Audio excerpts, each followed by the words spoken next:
Alright. So pretty much all I'm doing is a bit of research on the quests that I have set up. Yeah, that's all good. I'm happy for you to lurk, man. Good to see you here though. Thanks for coming. I appreciate it. Also, you didn't have to plug me in on the your Discord, but I really do appreciate that, man. Thank you. Don't mind me, I'm just pouring myself a drink. There we go. D&D Beyond is pretty pog, yeah. I'm actually running my entire campaign through it at the moment. So what we're doing is using D&D Beyond, and each character's got their character sheets up and running while we play, and then I just get them to share their screens through Discord. And then I have my maps and stuff, which I'll show you guys later in a bit. And we just play based off that. Perks of lockdown and everything made it a bit difficult to start doing it that way. Now that it's eased off a bit, though, we might be able to play in person, but you know, for now we're sticking to this. But yeah, D&D in person, nice.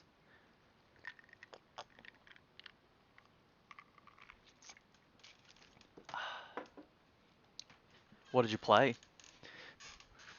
Like, what race? What class? I'm gonna get some background music going while I'm here. Hold on.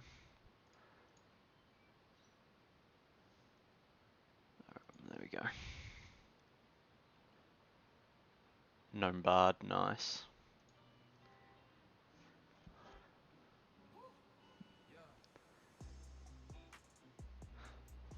Gnome Bards, I would love for someone in my campaign to play a bard, but I kind of mentioned that, hey, if you play a bard, I'm going to expect you to sing out your songs and everything, and that very quickly discouraged everyone from wanting to play a bard.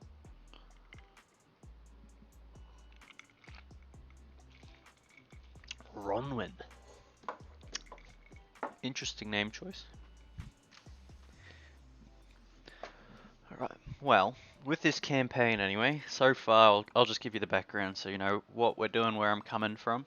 So far, we've had really the first session whereby we completed Dwarven Excavation. We're running the Essentials kit at the minute.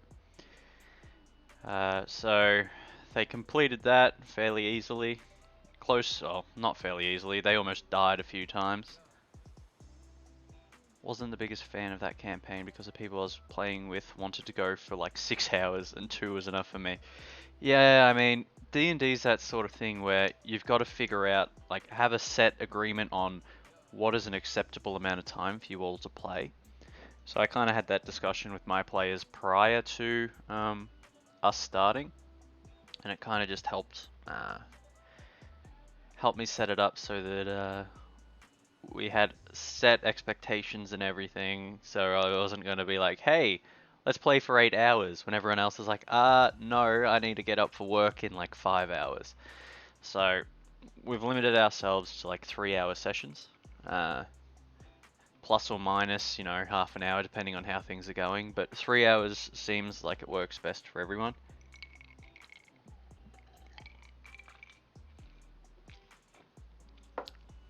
But yeah. So we're running the Dragons of Icespire Peak, which, you know, is the base campaign or the module that comes with the Essentials kit. Just because I'm new to DMing, I wanted something that had a fairly structured like set of rules so that I could, you know, go into it fairly easily. Learn how to DM and also have enough information to help everyone else because most of my players are new players as well. So we completed Dwarven Excavation, we went through, we did that. Actually, I can probably... Let me open one thing real quick and I'll show you what we did.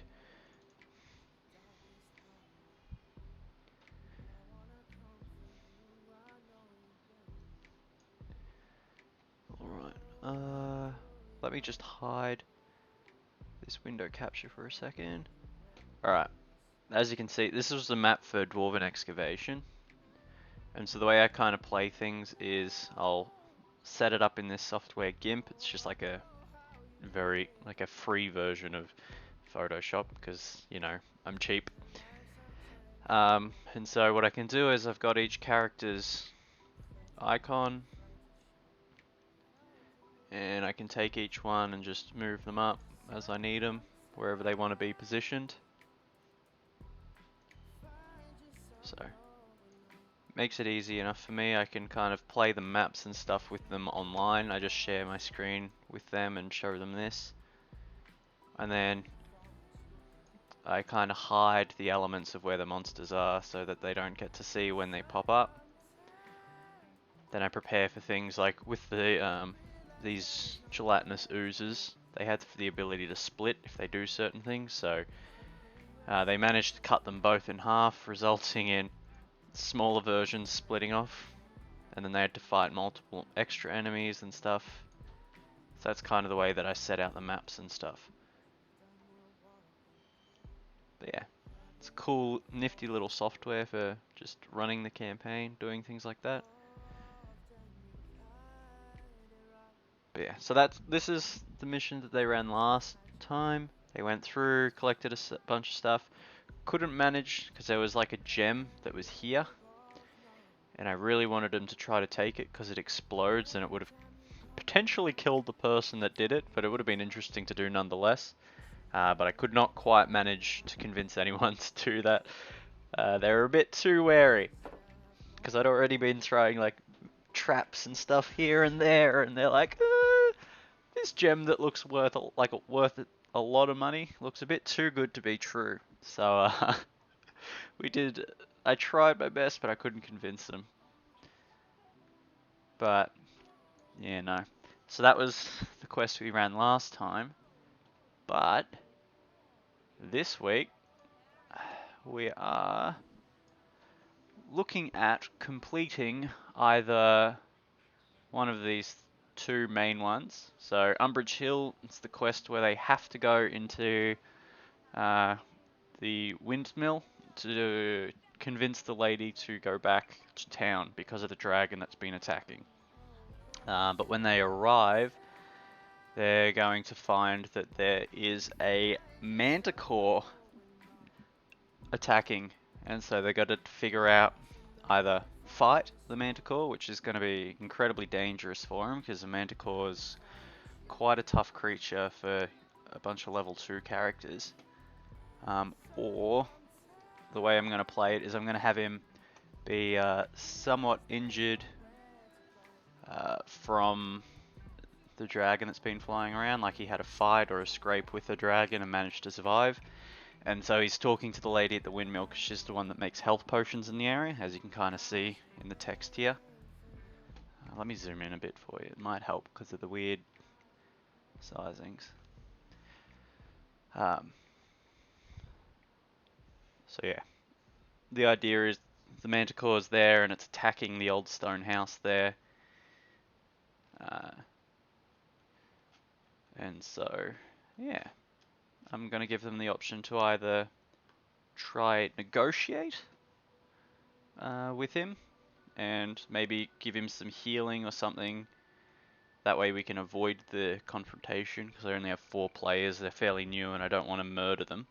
I'll make this like a nice easy quest and, you know, allow them to get some extra healing potions if they help out.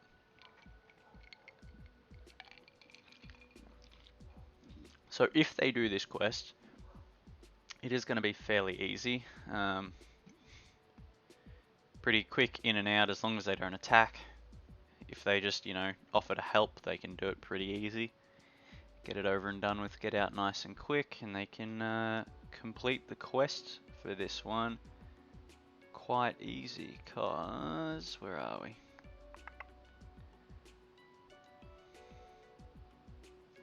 If we go here, need to find the first lot of quests. I'll just click here.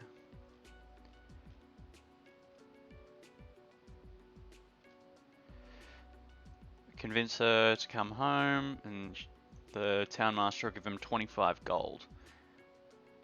But as it says in the quest outline, she will not leave.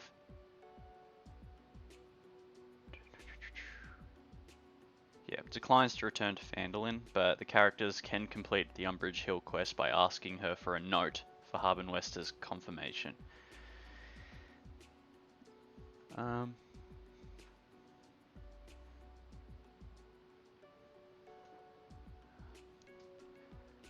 but yeah, so if we get that one done, then I'm also leaving Nomengard up on the quest board for him to consider as a quest for him to do.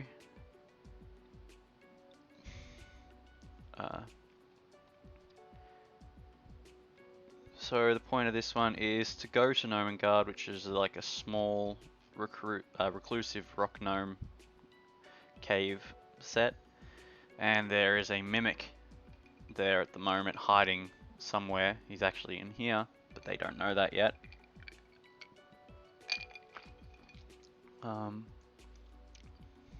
And so they need to go in and try to figure out what's going on. They're actually sent there to ask for some magic items to help them against the fight with the dragon. And then with that, they'll be able to go back, give to Harbin Wester and get some money for it. But when they get there, they'll find that the kings, the two kings that live there, aren't exactly available at the moment because they're locked up in their room because one of the kings has gone mad over witnessing the mimic. So that one I have set up for here. Let's hide this again so you can see the map. Oh, hello. Yep. Where are we? So sorry, I'll show you the Manticore one first because that's already set.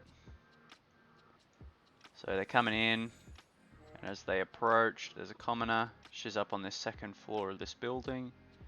Then as they approach, they will see the Manticore out the front. But yeah, if they offer him some healing or some gold to purchase his own health potion, then that'll be their way of getting that.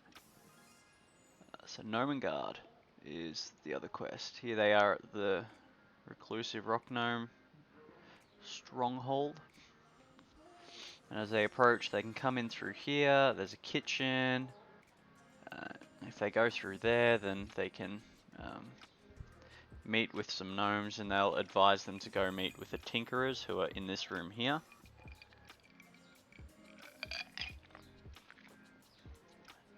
And from there, they'll find out about the kings, and they can either go through here. If they come through here, there's a wacky gnome that decides to test out his new automated crossbolt thrower and attack the party, and they have to either kill the operator or disable the mechanism. And then there are the spinning blades here to further stop against the mimic.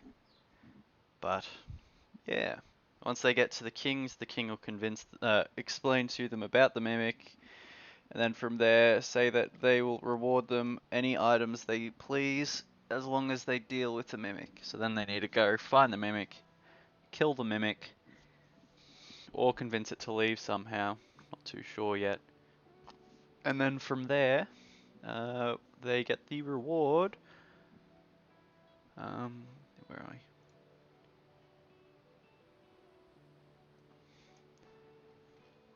They get a few different rewards, so let me zoom out a bit so I can see this a bit better. So yeah, G1 is where they approach. Mushroom Islands and everything, rope bridges and everything.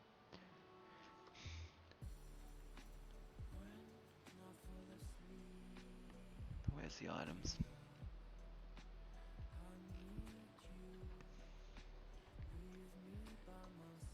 Yep, so they can get a clockwork amulet.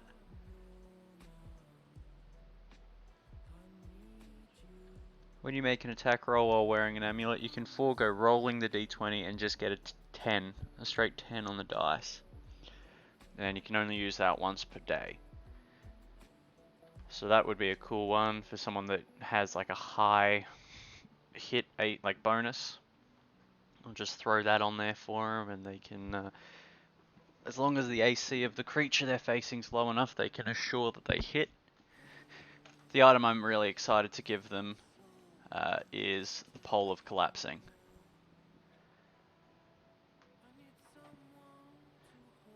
Doesn't sound like much, but you press a button, it goes from a 1 foot cube to a 1 foot pole to a 10 foot pole.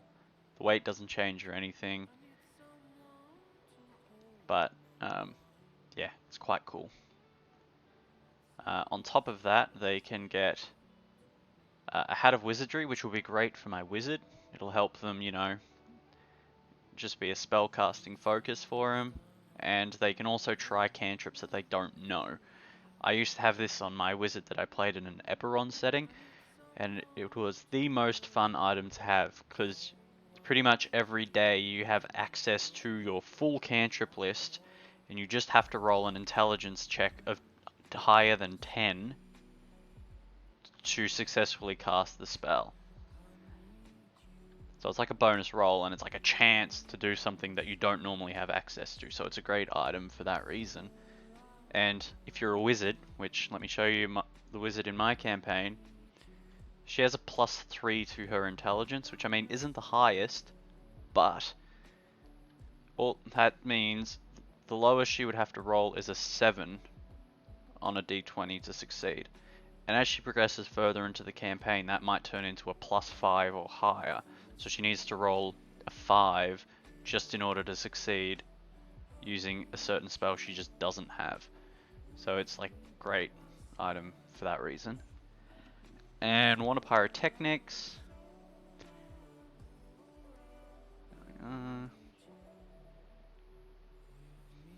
1d6 +1 fire damage. Yeah, that's pretty cool. I haven't played with that one before, but that'll be interesting to give them. And then, like this quest here is very beneficial, I think, just generally for my spellcaster, so my wizard. So she will be able to find, as well, on a pedestal inside one of the rooms, there is a book, and it's titled The Magic of Nomengard. And it contains a bunch of wizard spells. And I mean, she already has Shield. She has Detect Magic and Identify. But Sleep, Mage Armor, Burning Hands, Magic Missile, they're all really great spells that she doesn't have. So she'll be able to copy them into her book, and so that she gets those extra spells available to her. So it's a very mage focused one. But let's just check. So let's go back to the map now that I have. Whoop. Sorry, didn't mean to do that.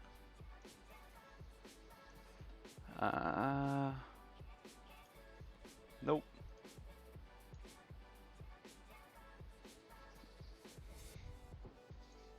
Sorry, still learning how to navigate this whole thing. Alright.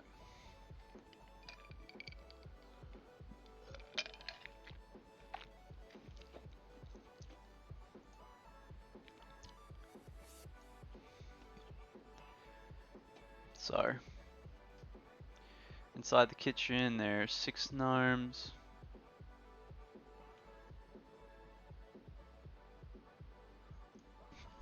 Let me do this.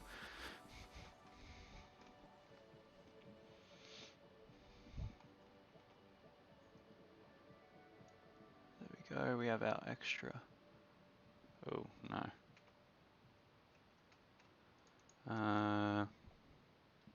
Duplicate, there we go. So in the kitchen there is 6 gnomes.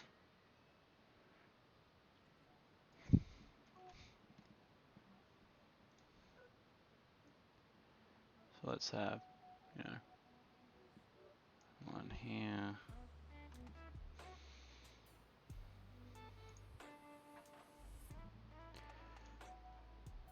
And let's just name that K3.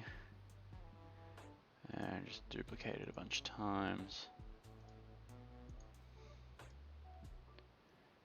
So we'll have one there. We'll have one there.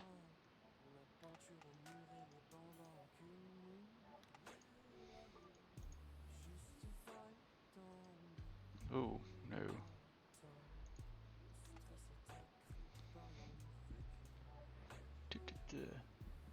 Duplicate again. And one more time for good measure, because there's 6 of them. There we are, we got the 6 rock gnomes in there.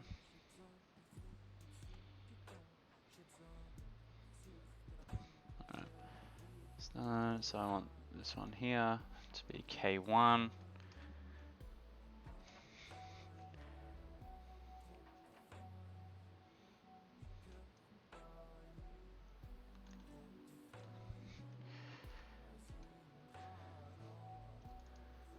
K2, K3, K4, K5, K6. Alright, so that's the kitchen gnomes, and I can hide them now because they won't be able to see them to begin with.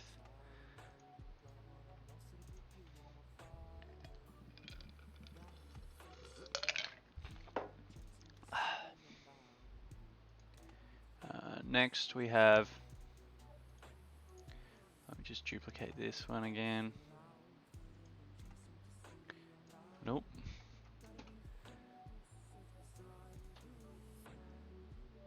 So he's going to be on there. Let's name him Nutcase. Because I don't want to put the names of all, like who they actually are, because I want them to be able to find out who they are. And then after that, I need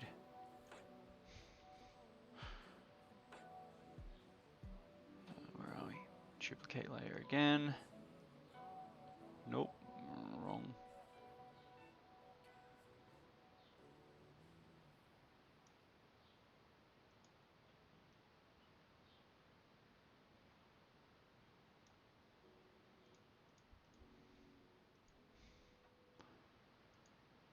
That's good enough.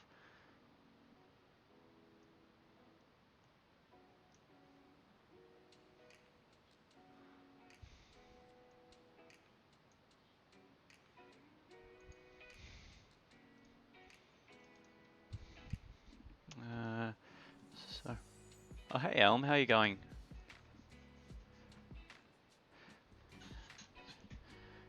Sorry, I didn't see your message until just then. I've been focusing on getting these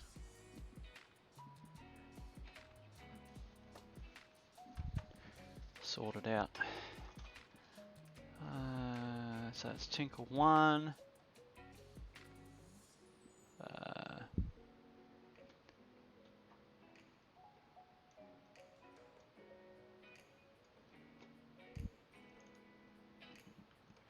Tinker 2.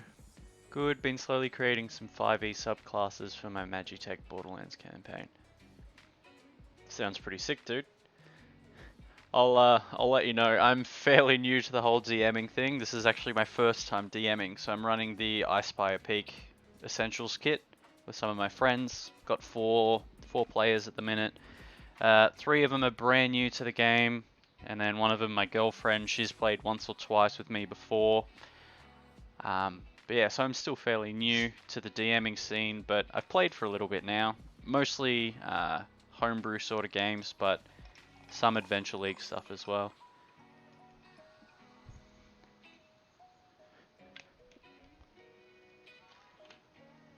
My official class? I'm very, very fond of Wizard. I gush Wizard, my dude. I've played Wizard several times. I've played Fighter. I tried playing Barbarian, but I got killed level 2. So most of my experience is in playing Wizard.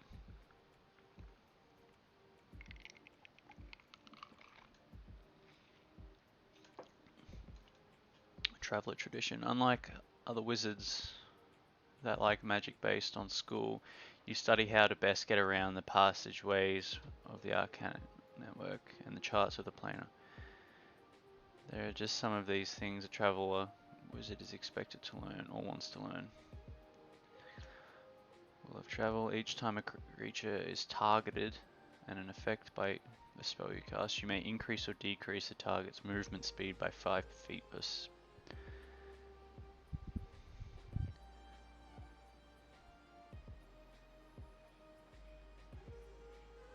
Traveler's Step. That's a little bit like Misty Step, isn't it? Is that just like a reflavor or?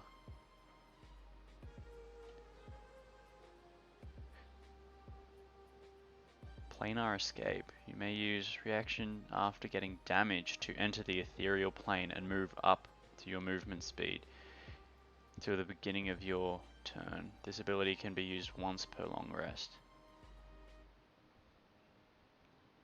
10th level, Aura of Movement Manipulation. You can use a bonus action to halve the movement of any number of creatures within a 15-foot of you until the end of their turn. You gain 5 feet of movement per creature affected until the end of your turn. In addition, you may choose to disengage as a part of the same bonus action. You may use cast planar shift on teleport as a... Jesus Christ. I feel like if you did that sort of wizard, that's pretty OP on like your movement ability. And then would you just have it so, you know, they don't really get... I'm just trying to think.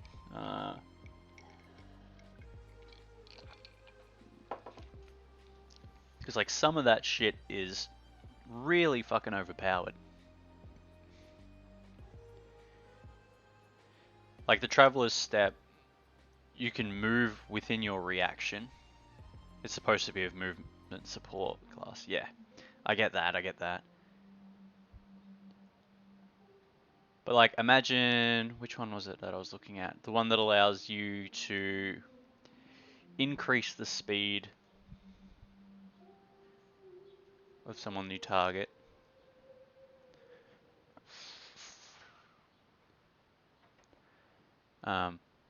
If you were to cast haste on someone and then increase their movement speed, if you did that to a monk,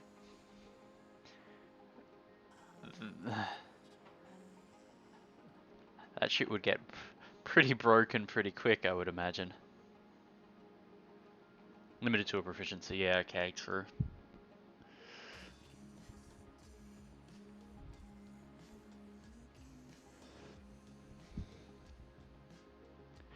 No, I was just, before you got in, I was actually just talking about the Hat of Wizardry, which, in my opinion, is a really awesome, but, you know, slightly overpowered item in 5e for a wizard. Because, you know, you get access to the full cantrip list as long as you pass a D10, like a 10 DC check.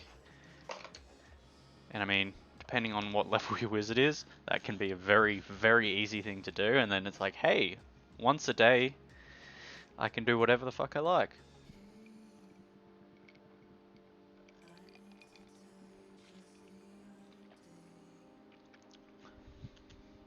Limited to proficiency, yeah. Now if it was intellects, we would have a problem, because RNG can break those types of abilities. Yeah.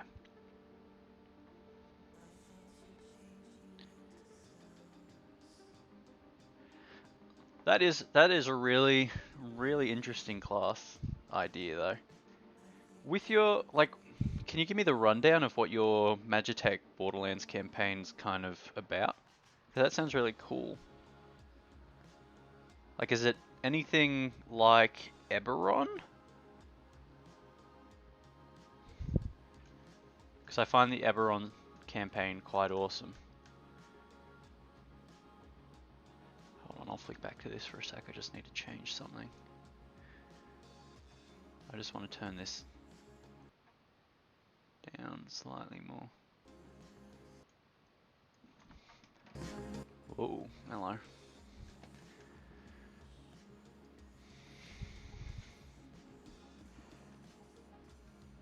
we're back. I'll just turn it down here.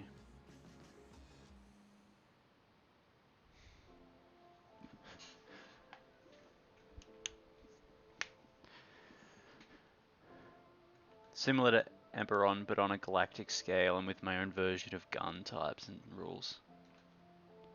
Yeah, cool, cool. Because I played an Eberron campaign as a wizard, and I really enjoyed that setting. Like the airships and stuff like that were like, I don't know. I just like it has like a steampunky element, but also like it's arcane steampunky. Oh, whoops! I turned that on when I didn't mean to. I wanted to turn that one off.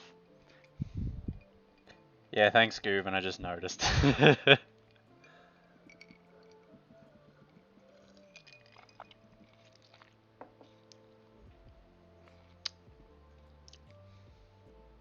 Appreciate that, man.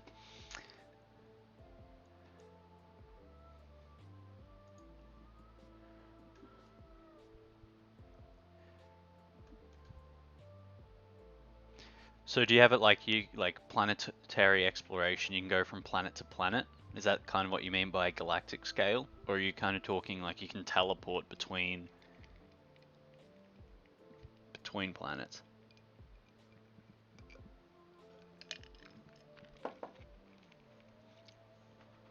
Because either way, that's still a really fucking awesome campaign idea, dude.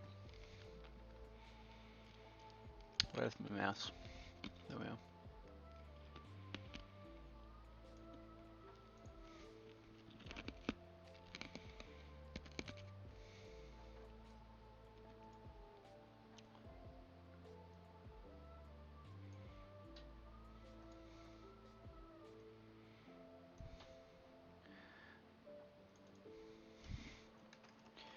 Grumpy and mad.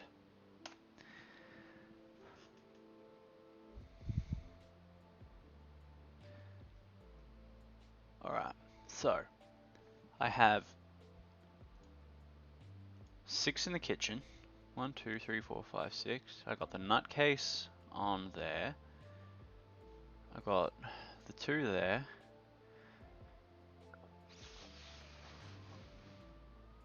And then the kings. Okay. Now I hide it back so that when we play tonight I can reveal them as they find. When they go to the kitchen it's K1. He'll be at the door. And then he'll point out K2 who's on the pot. And then, okay, follow on from there. Tell them to go speak to, what were their names again?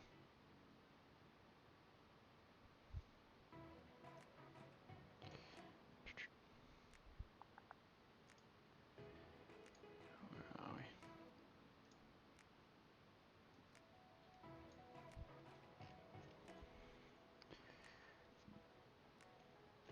So the kitchen,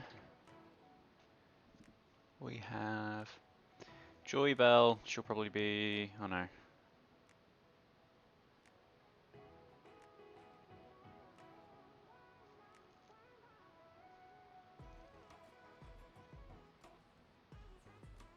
There's 5, okay.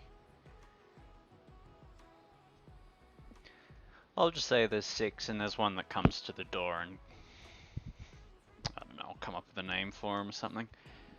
And then they'll suggest going to talk to Fibblestib or Dabbledop in the workshop area, which was those guys that I set up over there. Yep. Yep, in this world, the material plane is multiple planets that are just inside a magic-like barrier separating them from other planes, which are also planets. Only way to get through the barrier is with a powerful magic drive core ship or via planar roads, plane shift, and very specific teleportation circles. Yeah, alright, that's cool. And so do you make the travel... Hold on.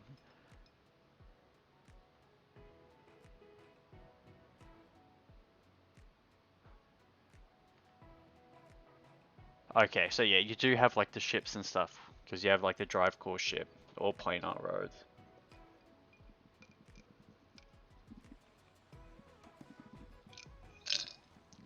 So do you play out much of like the traveling to and from? And do you like have encounters like with like pirate ships or whatever?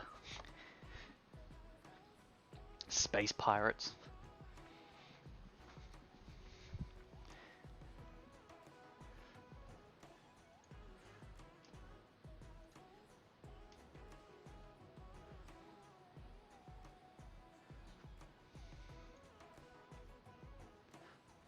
Also, Guven, I managed to set up my link tree stuff. So if we go exclamation link, hopefully it still works. Yeah, there we are. So it's got like my Twitter and everything on there. Still trying to set everything else up, but you know, baby steps.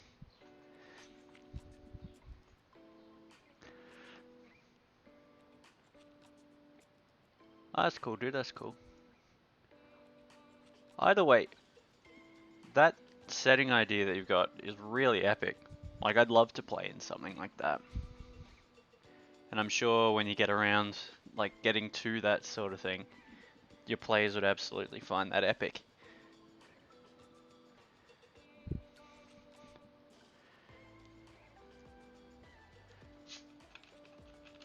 Because you can play, like, the steampunky on land sort of stuff if you kind of go that route, or if you're, like, super high-tech sort of stuff, then you got your own, like, Star Wars campaign sort of thing going.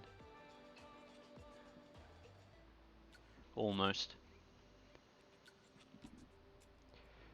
Oop, hey Asymotic, I see you lurking in the background there. How you doing, my dude?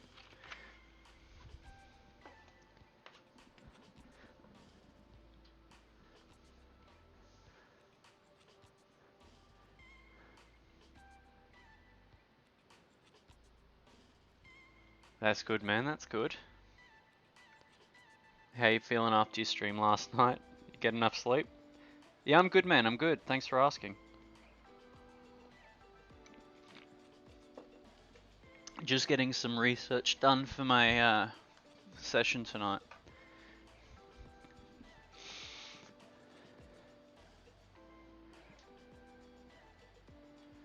I'm really excited for the wild magic stuff. I'm really hoping someone gets to either turn just blue or flying. I reckon that would be pretty creative. Although, a whimsical effect of the DM's invention. I've not thought of that yet.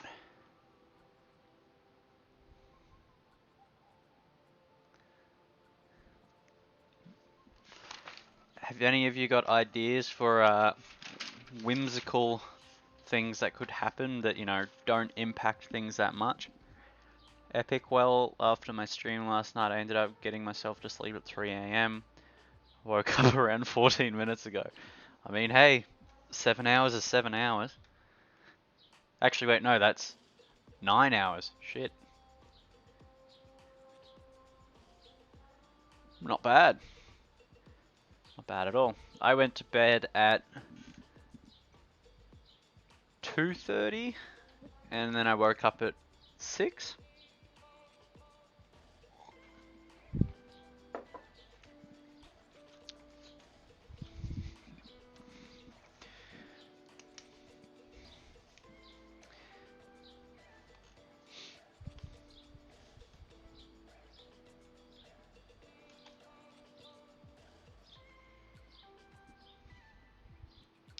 Alright. I need some help here from the lot of you. I need to come up with wild magic effects other than this. So when something happens, I want something that's really interesting to happen for the players that isn't overpowered, and it's going to last an hour, so it can't be like add a D100 to your damage. It's got to be something fairly chill.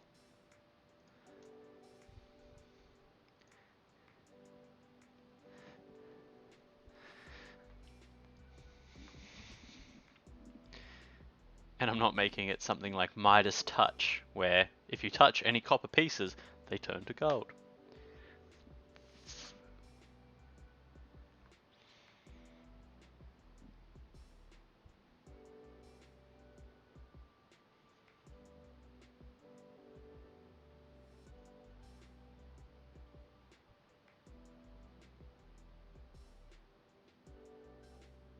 Although that could be something interesting to do. Hmm.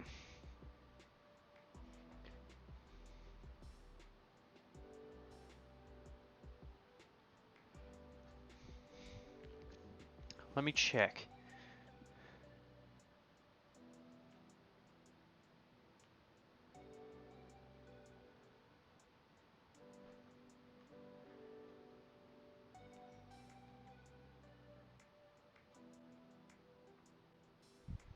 My experience in RNG effects is creating a specific magic item that is very interesting called the Dice of Fortunes.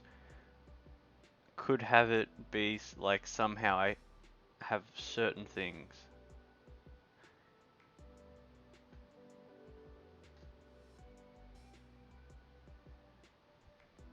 Delete effects. Also, like like an early morning, they roll the dice, and at some point in the day, whatever they roll might happen, or something like that.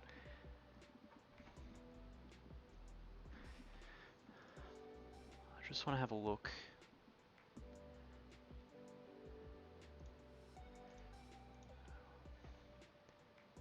Where art thou money? There it is. 5 silver. 5 silver.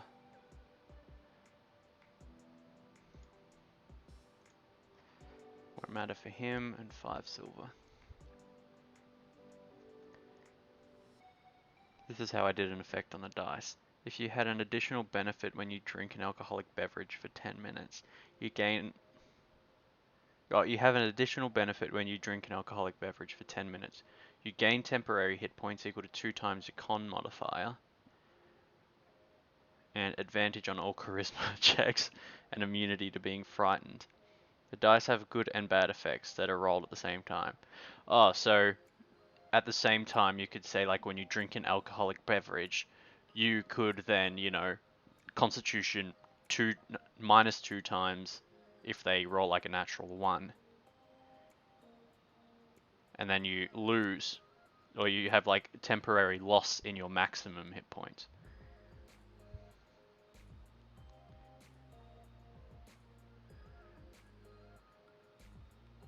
Yeah. Yeah, that's cool, that's cool.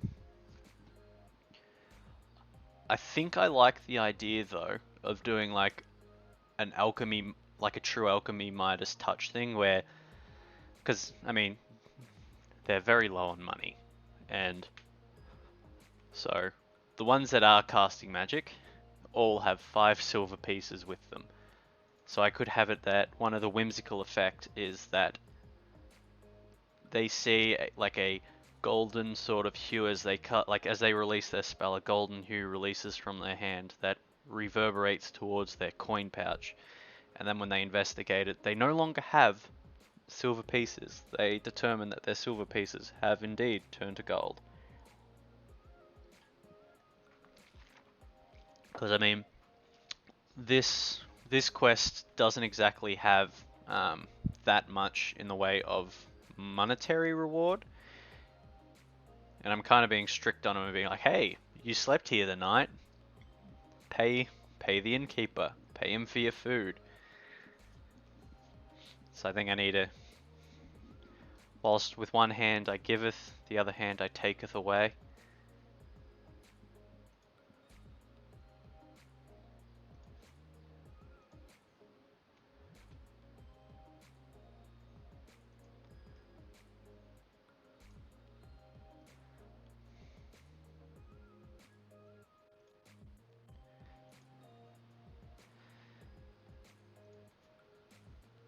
This is one of my faves. The next time you eat or drink something, you become under the effect of the reduce spell for a minute. The drink can't be alcoholic, however, it can be a poison. The next time you eat or drink something...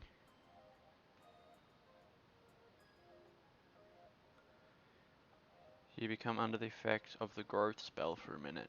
You can't drink, and the drink can't be alcoholic, however, it can be a potion.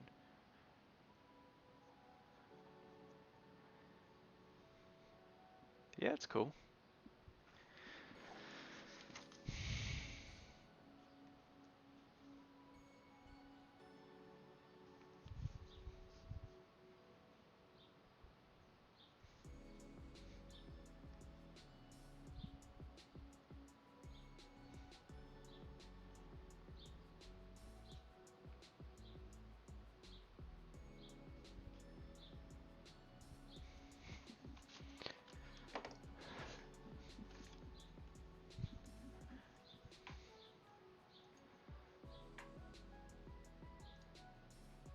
So basically what I'm saying is delayed triggered effects could be fun.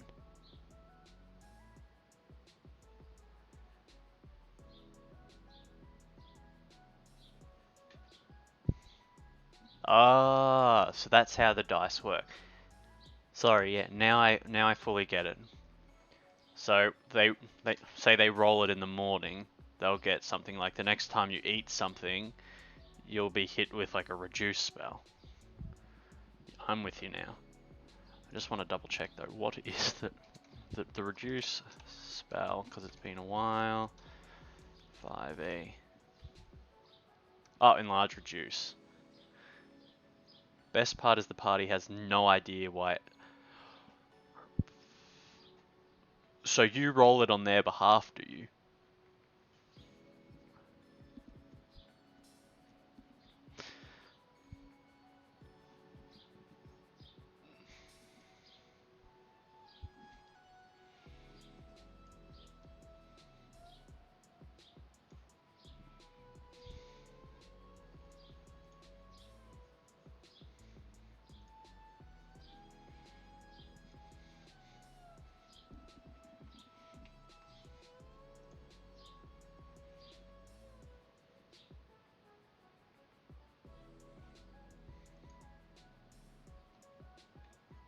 No, the person rolls the dice, but only I know the effect. Okay. So eventually they'd like kind of figure out like what rolls what wouldn't they? Or do you kind of adjust like what effect gets hit with the numbers?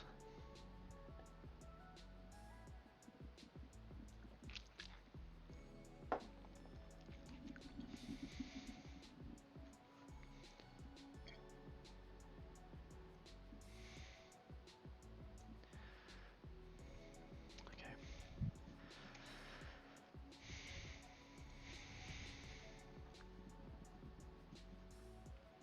Eventually, sure. Okay, yeah, true.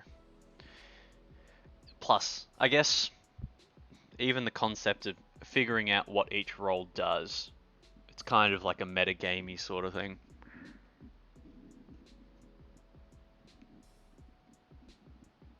Because like the players might be like, "Oh, wow, I rolled the dice this morning, and all of a sudden, when I ate something, something weird happened."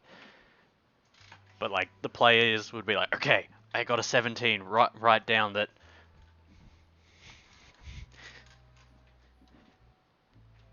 Yeah, true. No one does.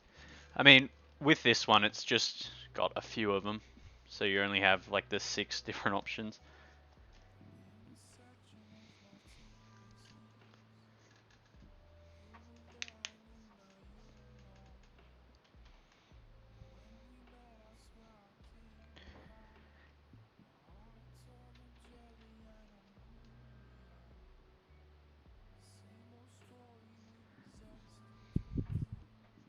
I should also probably ask.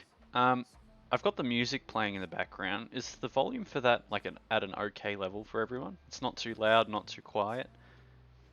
Because I just kind of want it as like a little bit of a background noise while I'm doing this, so you're just not listening to silence and then my annoying voice.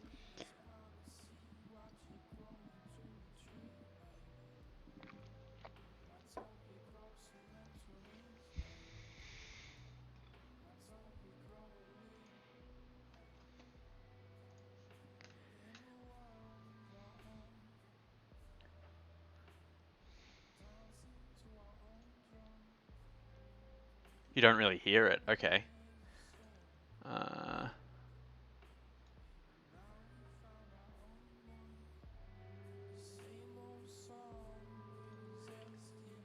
Is that any better?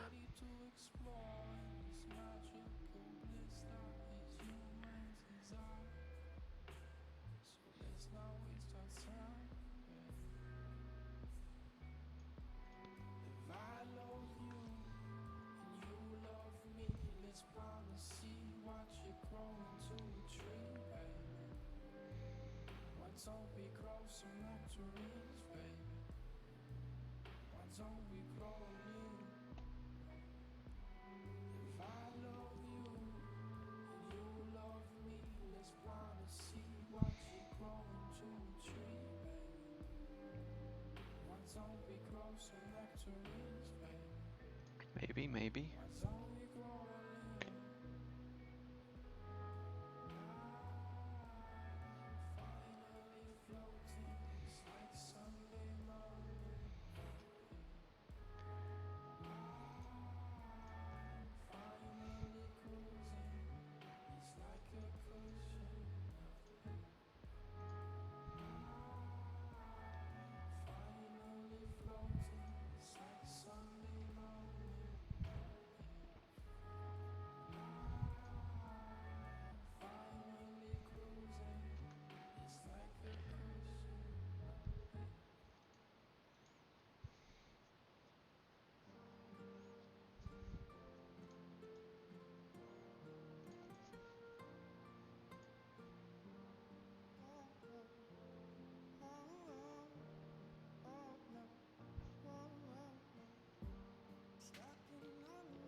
Oh, thanks Asymptotic. I just saw Discord. I appreciate that, but also Asymptotic, do exclamation link.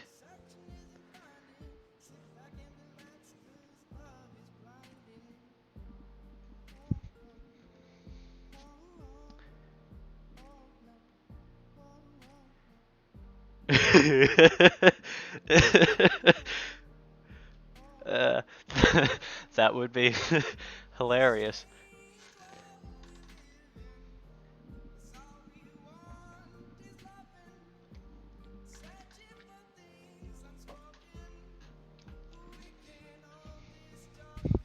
Maybe we'll see, because within the gnome, because the whole wild magic effect is just because of the location. So magic's a bit out of control at the location of Gnomengarde for this quest. So whenever they cast something of first level or higher, there is the chance of that additional effect taking chance. So I think it would have to be something localized to the area. So having something impact where it like happens later on outside of the area, I don't think would really work. I could do something like they have a delayed onset like charm that or like automatically succeeds. So when they go back and like the next NPC you talk to, you automatically succeed in a charm spell or like a persuasion check. That could be interesting. Maybe a little overpowered, but if it's like a one-time thing, maybe.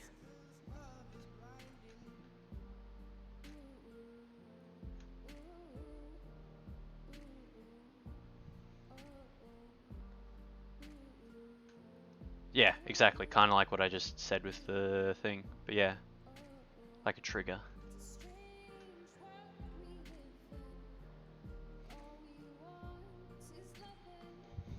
Actually, I'm going to write that down. That's like a cool idea, though.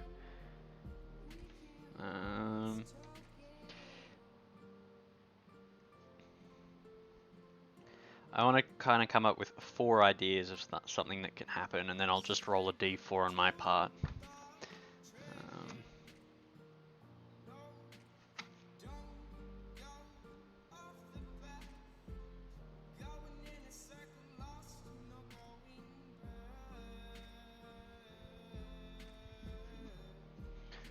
So basically what I've been saying the whole time.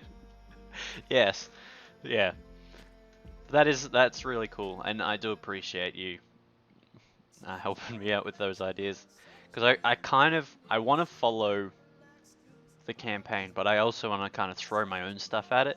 Because if I just carbon copy it, I'm not really going to learn too much in the way of like the creative thinking of the DM, because I'm still only learning.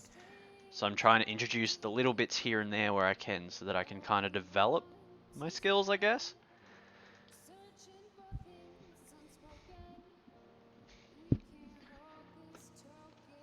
I might also just cheat here and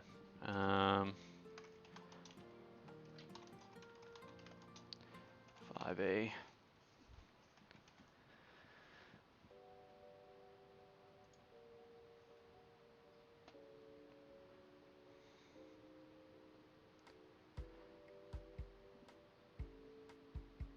Oh shit.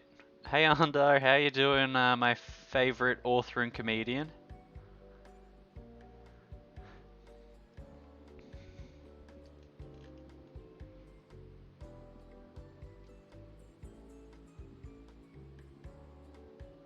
That's good, man. That's good.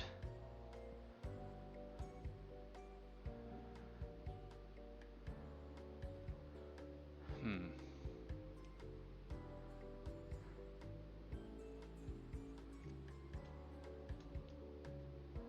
It's all good. I appreciate you stopping by, dude.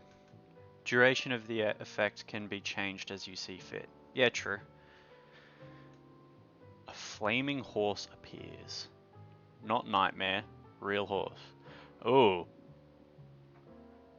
that's kind of grim.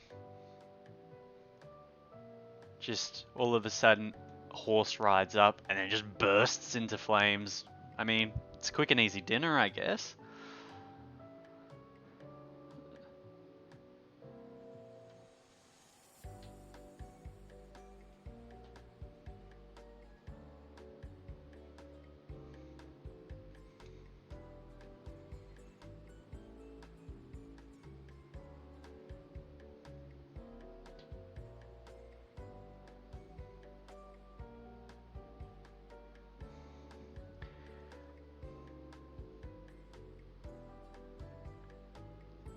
Oh, oh, that is a good one. I'm gonna steal that one as well, Alan. When they cast the spell, roll and one party member appears invis to caster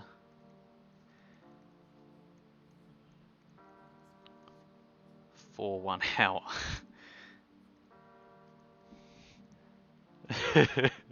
That would be hilarious.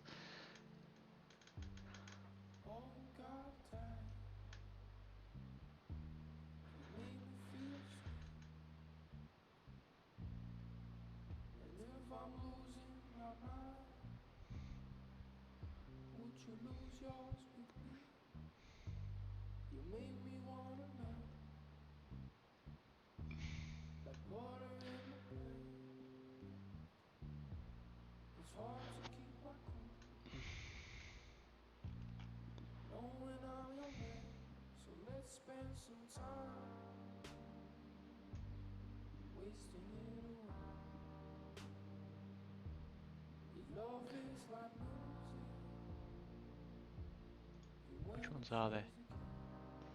And I think the next one I'm going to use, just looking at this, I reckon I'll use this beard of feathers. Where was it? Grow long beard made of feathers until sneeze.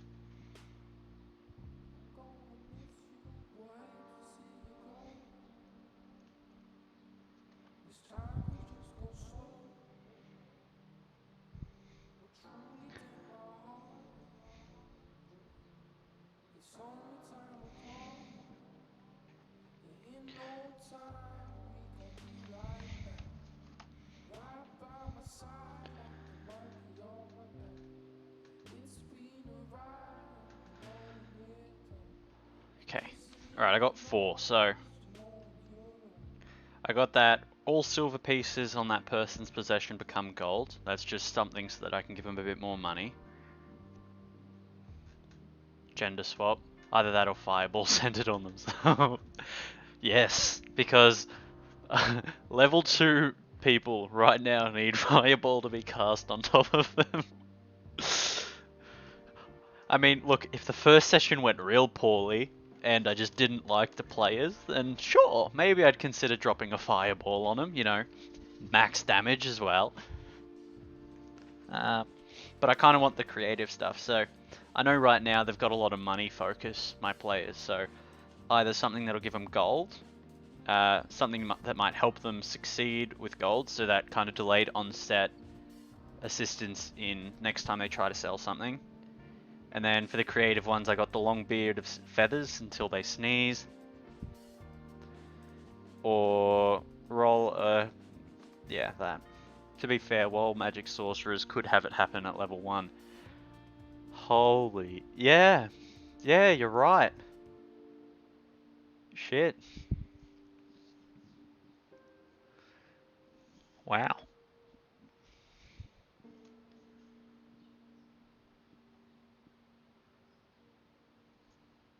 That's scary.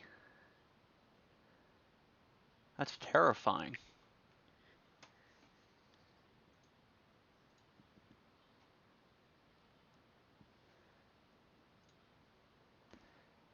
Yikes.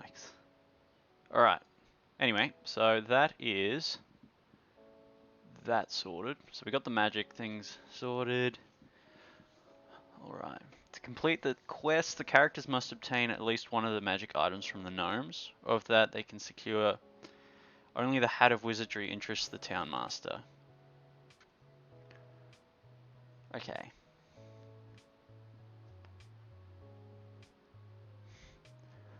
Although the wizard's probably the one she's probably going to keep the Hat of Wizardry, because, you know, the ability to cast any cantrip that they don't know is kind of OP. Then again, I don't know what my wizard's going to do, so it's kind of a wait and see what they do.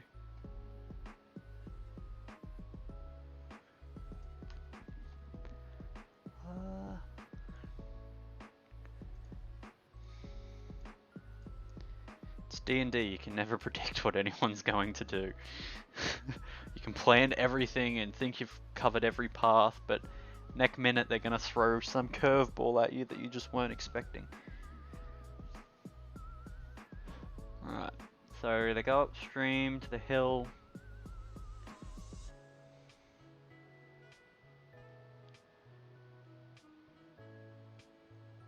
There used to be 22, but a mimic devoured 2, named Orin and Warren, in the past 10 day.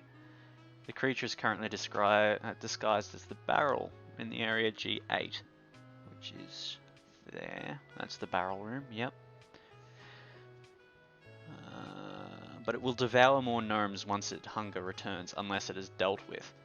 It can move around and adopt other disguises as needed, though its forms are limited to medium objects such as chairs, large chests, lecterns, and weird gnomish inventions of mimic size and mass. The mimic can also disguise itself as a door, a false section of wall, or a rocky bulge on the floor. It's the reason why wild sorcerers are so much fun, though the RNG craziness and risk, and why I dislike that they didn't give the wild magic barbarian any bad effects or even wacky effects, only good ones.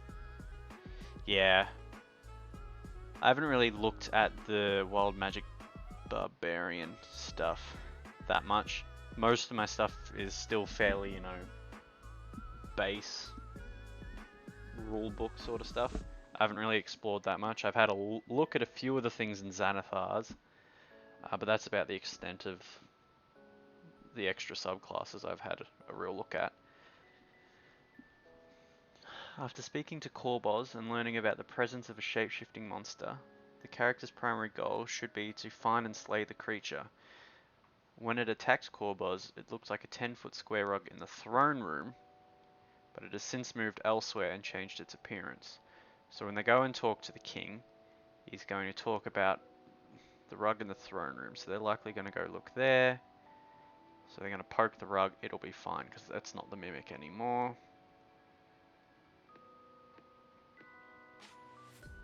It won't leave Gnomengard of its own accord, as it's taken a liking to the taste of gnome flesh.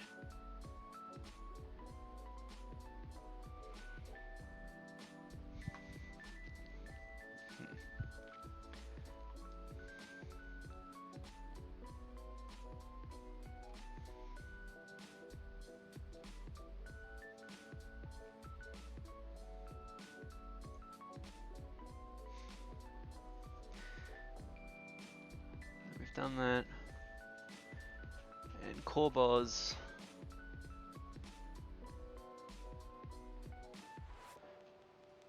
Yeah, King Korbos and... Okay, I'm gonna write down the king's names. Korbos, and he's the one that's gone mad.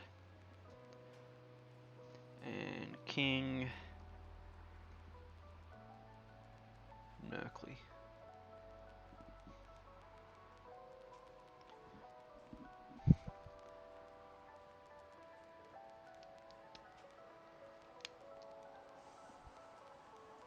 And here's the tied up one.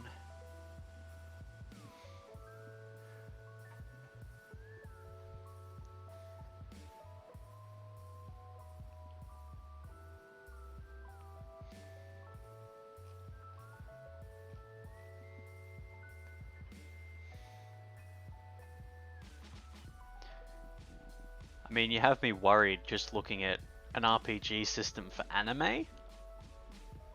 But go on.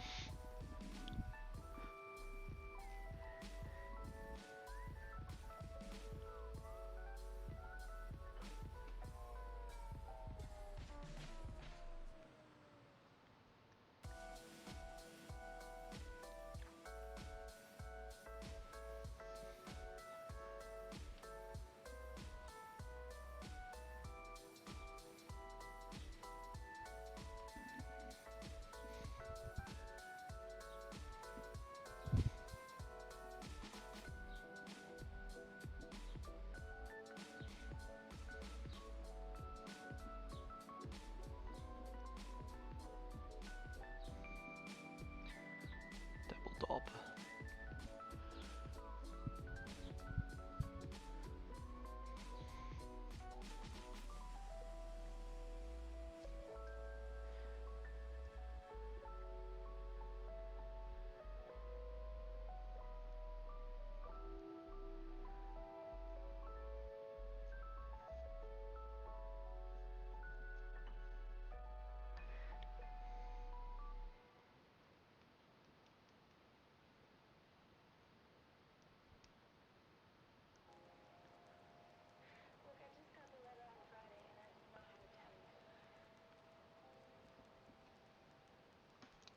Basically, you take 3 words from a random word generator and you base your powers based on the words you choose. The DMs help design your powers.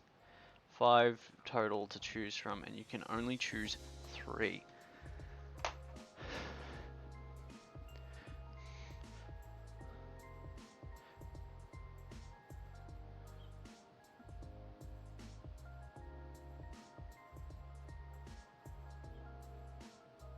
So you would just do something like omnipotent, immortal, all-powerful.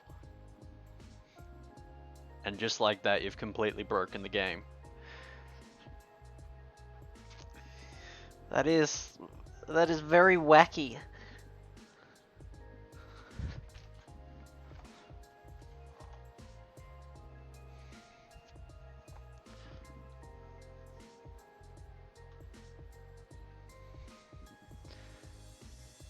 No.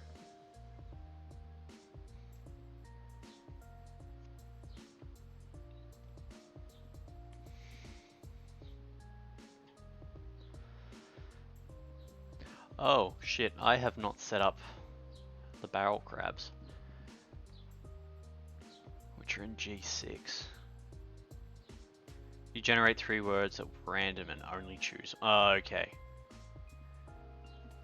Where's G6?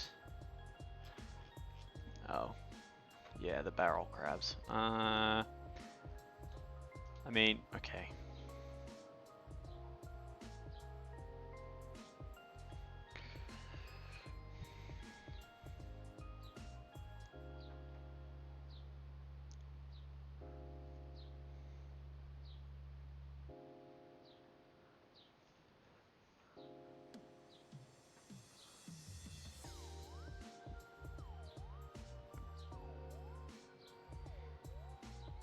I mean, yeah, I don't think they're going to attack them, so they should be fine.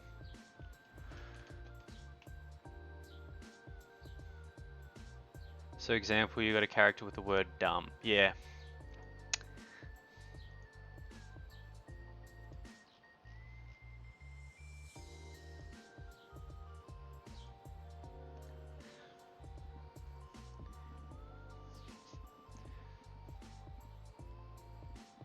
They can mute sound, make people dumb and suggestible, and dumb down damage.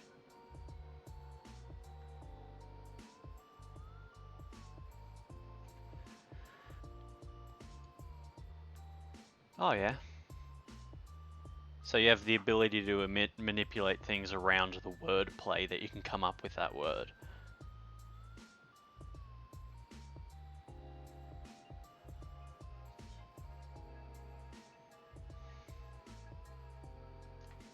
So like if you got the word sharp, you could make it so you have like a sharp tongue or sharp wit. Or you could like have a sharp blade, or if you have a spoon you could cast it and turn it into a sharp object.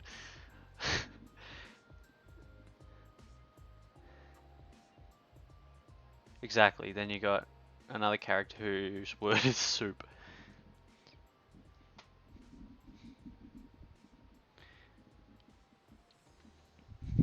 You could turn perfectly good cracker into soup.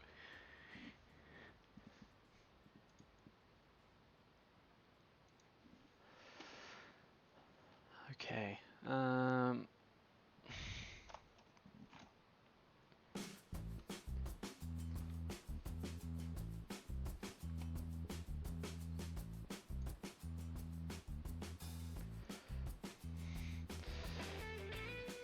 So you got the crazy woman, the crazy person.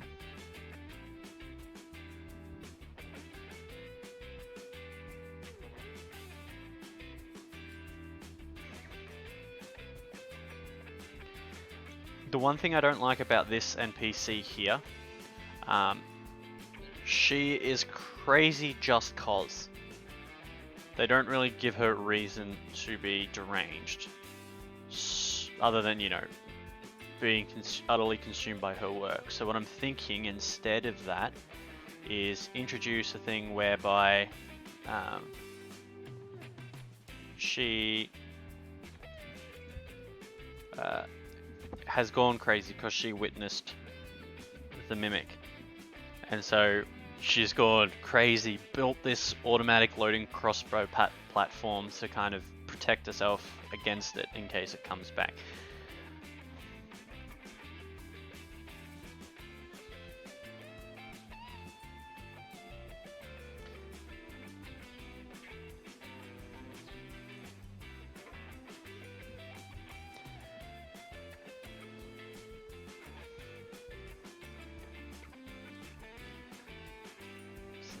The contraption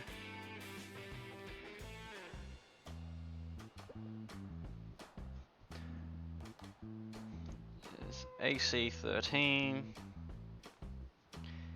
hit points. Sorry, I'm writing everything down for this right now so that once I play later I just have my paper ready to go, roll initiative and have them attack. Hit points 45.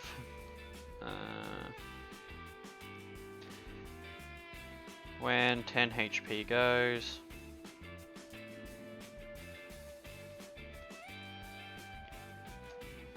one crossbow breaks.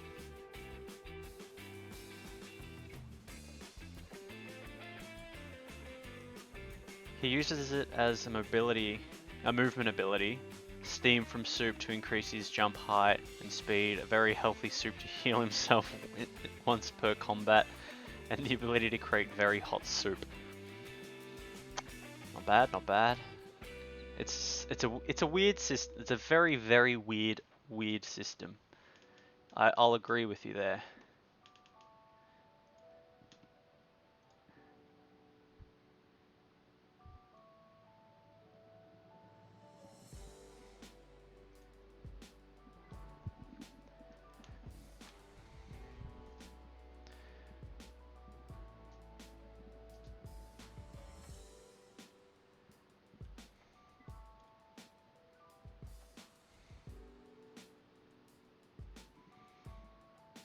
+5 to hit.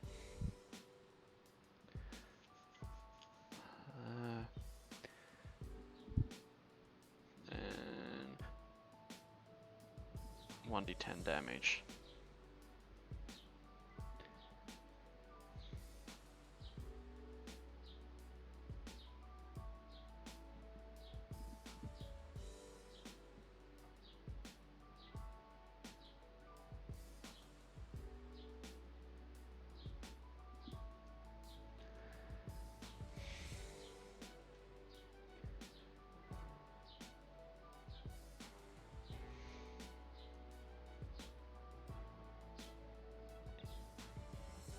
I mean, to be fair, most anime is kind of weird like that as well, so I can understand how it fits into an anime setting, but you couldn't use that in standard D&D or many other TTRPGs. It's a very niche sort of system. I mean, I've used a system of fate dice before where it just simplifies rolling. So instead of the whole d20 and your modifiers and stuff, based on your personality and backstory, you have bonuses. And then you just roll a d6. And if you have like a positive memory or negative memory, because you have to come up with each, and then that'll impact how you roll.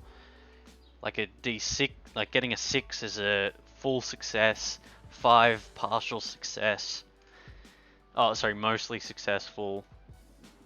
And then it kind of goes down from there and then goes like severe failure. So that's like a system I have played with before, and it's simple, but it's very easy to min-max. My character was very good at his main ability, and the only way that he would like get a mild failure was if he rolled a 1.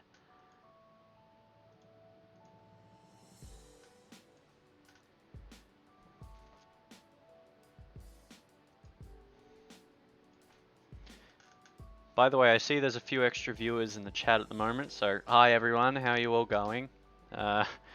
Welcome to my stream. I'm kind of just researching and getting ready for my D&D session tonight. Just reading through the quests. We are playing the Dragons of Ice Fire Peak quest line out of the Essentials kit. I have a party of 4. I'm very new to DMing myself. If you have any questions or anything about what I'm doing, feel free to ask. If you want to say hi, you can say hi. I'll happily have a chat with you guys as well. Or if you want to lurk, that's all good as well. I hope you're enjoying the stream.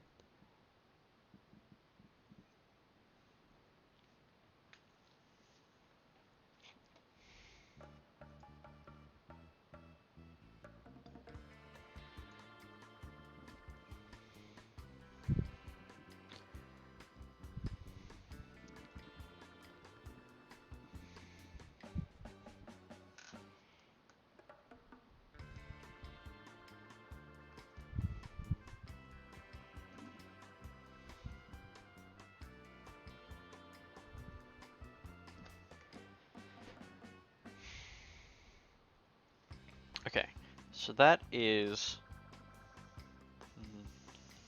that encounter. So now for the Mimic.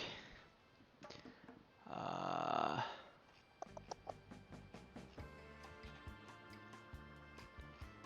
need to find the Mimic here. Where is it?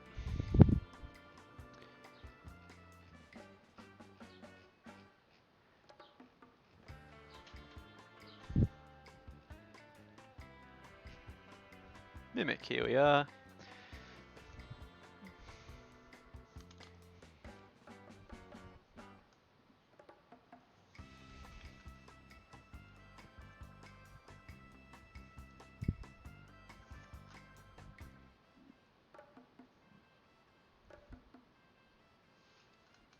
Yeah, sure, if you want to send me actually, if you do exclamation link, you can join the Discord. I'll quickly add a D&D tab on it, and you can drop your character sheet in there if you want to.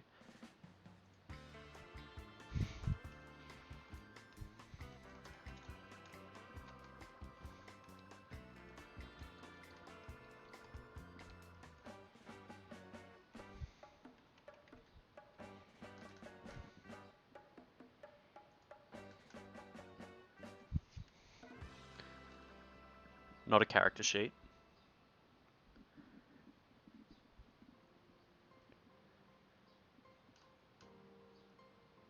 Oh, your subclass. Sorry, I thought you meant, because I remember you were talking about playing a bard earlier.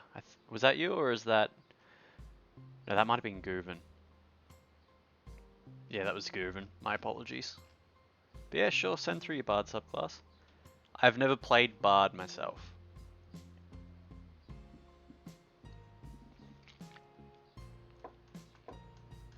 But I do like them. I don't know what the word I'm looking for is. Conceptually, that's the word. Like, they're a very interesting support role. They don't have like a healing ability. They're more of like the motivational speaker or the trumpeteers and stuff like that. That's kind of how I see a bard. Oh, I already regret asking. Dubstep. Okay, let's see what you've got. With your knowledge of sound and technology, you warp your music into something that truly shakes the world. Sound barrier. You can use a reaction to use an inspiration die when targeted with an attack to increase your AC by the amount of dice, but only for that attack. Feel the rhythm. You gain tremor sense. Remix. You may change the damage type of any spell that you cast that has a verbal component to thunder damage. That's interesting. Base cannon. You may use an action to deal thunder damage in a 40-foot line. Con save.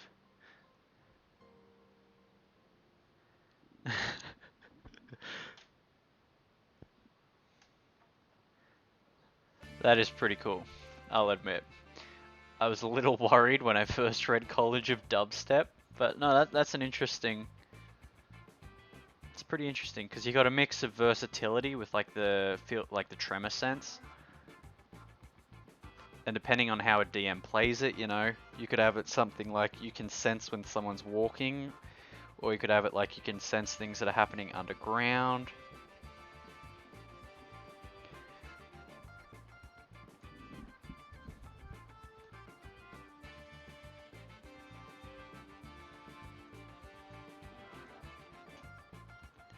But yeah, that's an interesting subclass.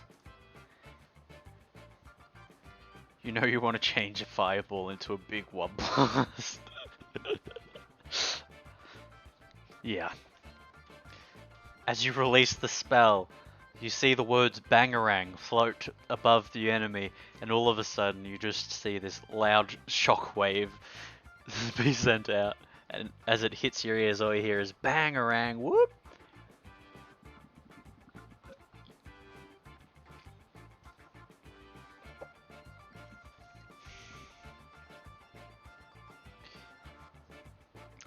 Okay, the Mimic.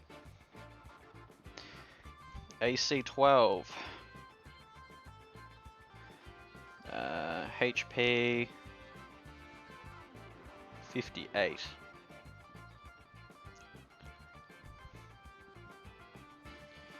And speed 15 feet per turn.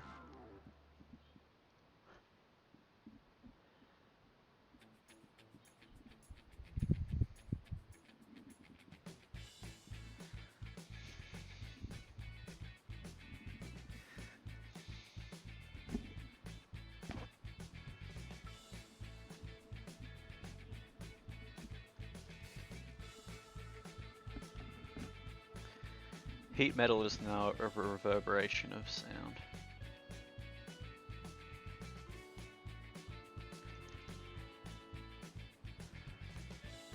Mimic adheres to anything that it touches. Ooh.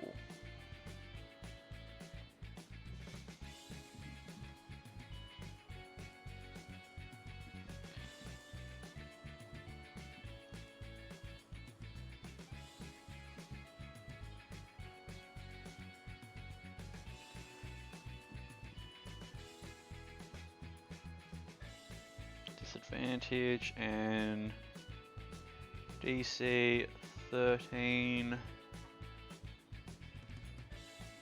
When you're trying to escape a grapple, you can either do a dex check or a strength check, is that right? Like, depending on how they want to do it. Like, if they're just trying to force themselves off, it's kind of like a strength check.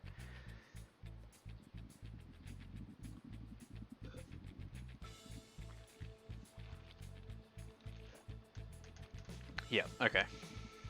That's good then.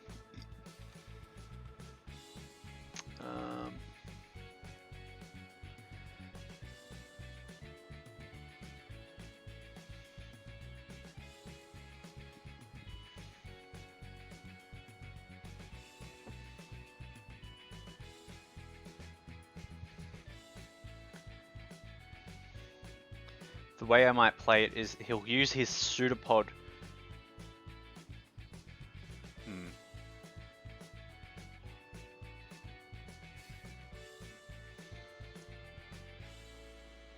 Just trying to think how the fight would work.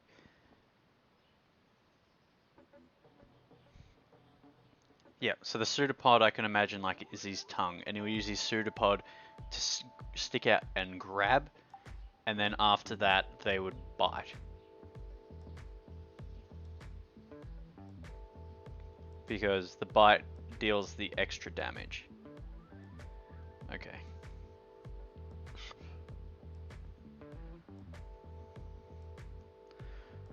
Pseudopod is +5 to hit. So I have a exercise book that I write all this stuff down so that I can just write the encounters on paper as I go. I don't have a camera or anything to set up to show you, plus I probably wouldn't want to because my handwriting's pretty terrible.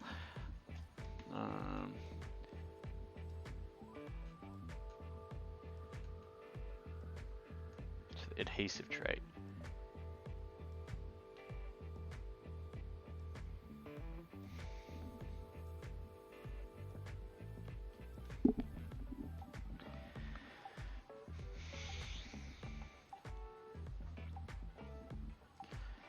Uh, 1d8 +3.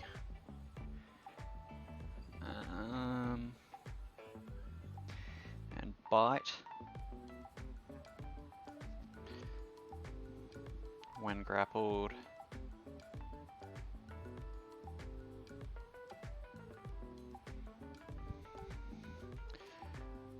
+5 to hit. And we've got the 1d8 +3.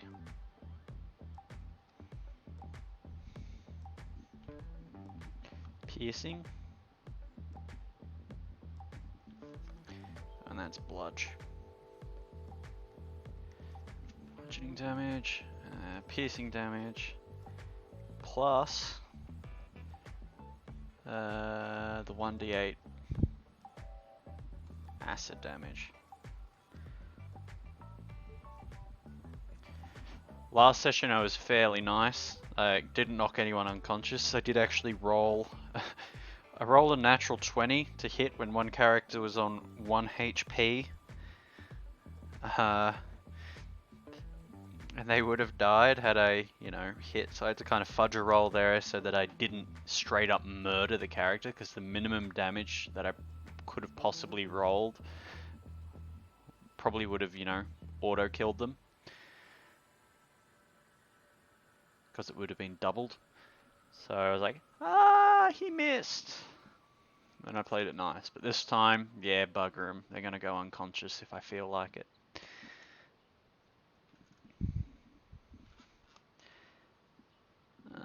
He is also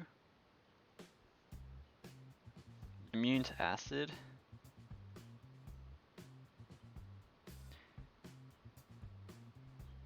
And being grappled. Oh, being made prone, sorry.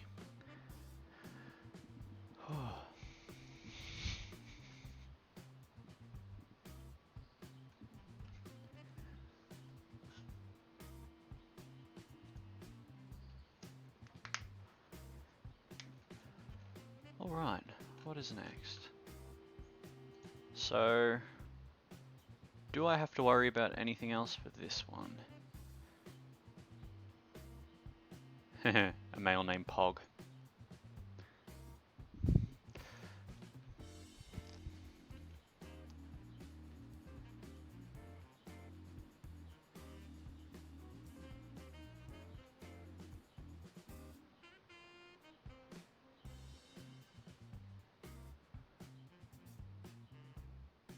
Ooh, I need to set up for that. G9, where's G9? There.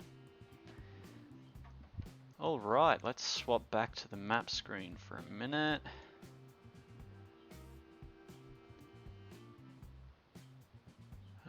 Let's take Nutcase because he's the closest. Duplicate the layers and drag them down. So that's Nutcase, it's still there. Yep, alright. Guard 1. And guard 2. Alright, let's go through the areas. I'm just going to scroll through and read and make sure I've gotten everything.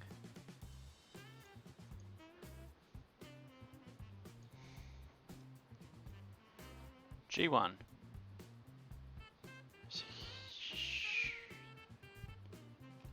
Is the mushroom area. There's the ropes at G2. G3 is the dining room. Several dining tables and chairs sized for a small folk. Stout wooden cabinet against each. The east wall holds tin, dishware, and utensils. G4, then they come up. It's a kitchen. We've got the 5 boys up in there. Can hide them.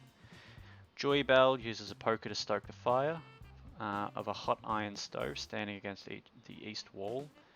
You see a male using a complicated press-like contraption, and inside he is squishing red mushrooms, and at the end of it you can see a filtered liquid coming out that is an oil. Stands atop a low table and uses a mechanical rolling pin contraption to knead green bread dough. The severed caps of several green mushrooms are set around. The dough is into loaves of green bread, his tongue sticking out as he carefully shapes each loaf like a master sculptor. Okay, that's that. They advise you to go see Fibble, Stab and Dibbledob, who are over here. And they know more about what's going on than any other gnome in the complex. The pantry is just foodstuffs, barrels.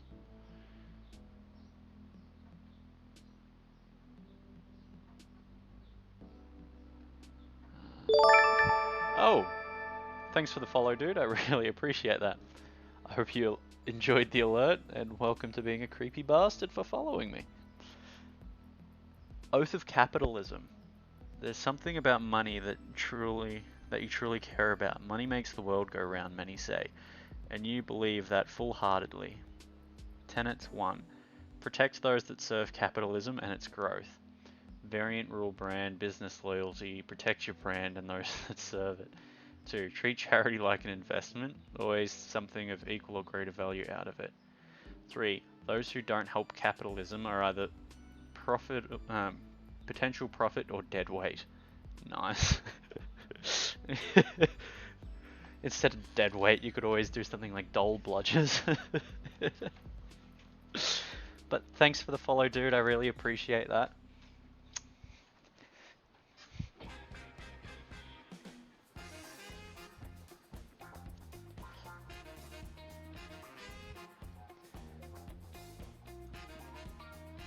Hey, if you want to join the socials and stuff, I've got the DnD there. Sorry, the Discord there. If you do /link, it'll give you the link tree to my Twitter and everything as well. If that interests you.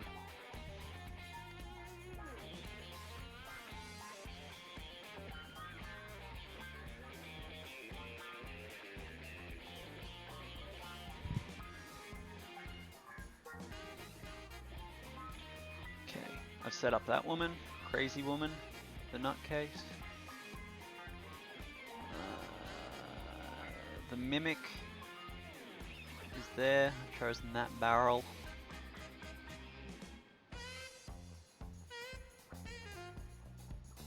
Ulla and Pog. Whenever anyone enters the cave, Ulla calls who goes there.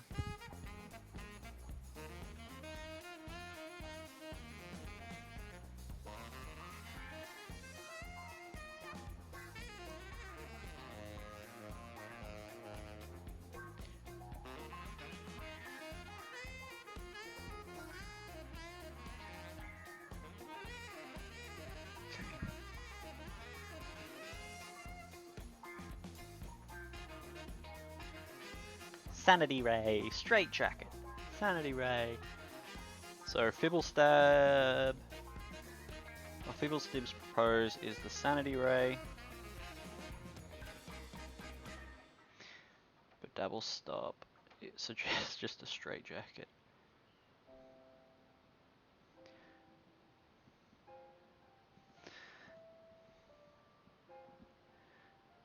If the characters interrupt them, the gnome realize that the new arrivals might have another solution, so they fill in what's been happening and ask for advice.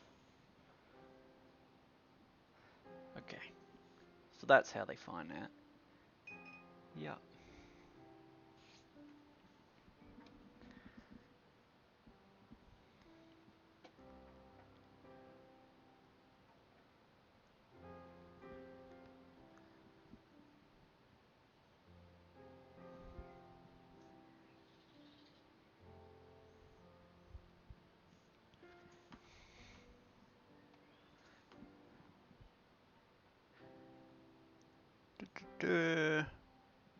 G14. They've got themselves locked in there. And then, okay. So that is everything for Gnomengarde. So I can save that. Regarding the job board, they've already completed Dwarven Excavation, so I can hide that. I can move Umbridge up. So that's where we're at for that one now. So we've completed the two main quests. We've looked at the Umbridge Hill quest, we've gone through that, figured out what we're going to do, and I've now finished setting up for Gnomengarde as well. But if they decide to do some stuff within the town, I've also decided that... Give me 1 second. There we are. They might run into the Tower of Storms here.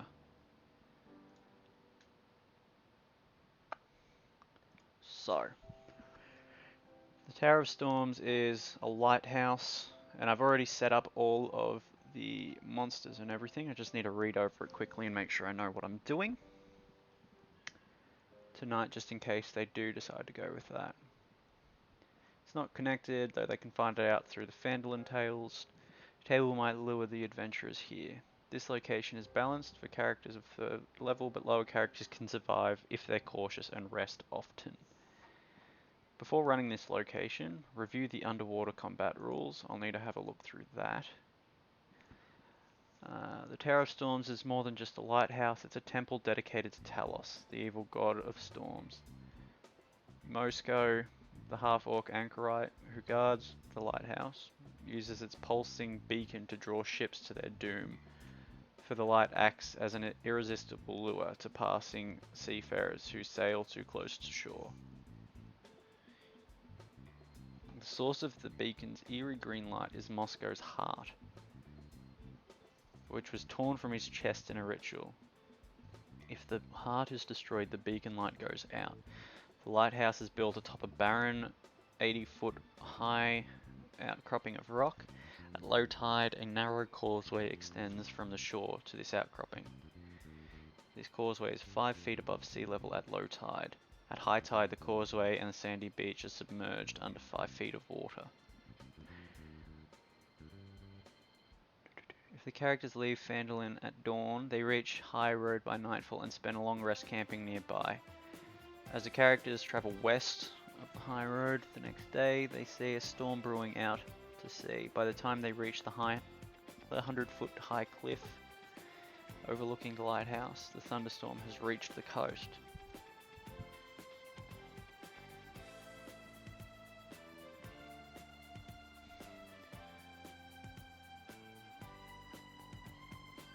Below the high cliff that hugs the coastline, an outcropping of rock is nearly surrounded by water, with only a narrow causeway connecting it to the beach below. Atop this outcropping is a stone building surmounted by a lighthouse tower. An eerie green light pulses from this beacon, shining westward out to sea. With each green pulse of light, you hear a thump of a slow beating heart. So, they got the crab. I've set up for him. Well met. I'm thinking of using. Have you guys played Fallout 4? I can't remember what his name is, but that bot that was originally their house bot at the start of the game. But I'm thinking of using something like his sort of voice and personality.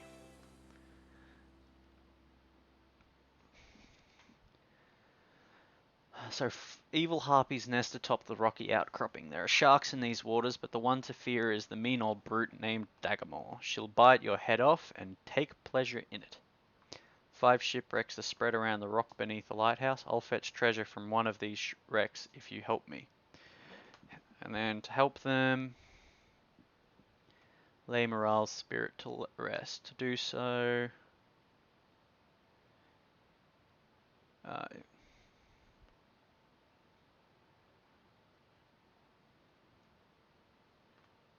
and makes good on its... and it retrieves a +1 weapon. Okay.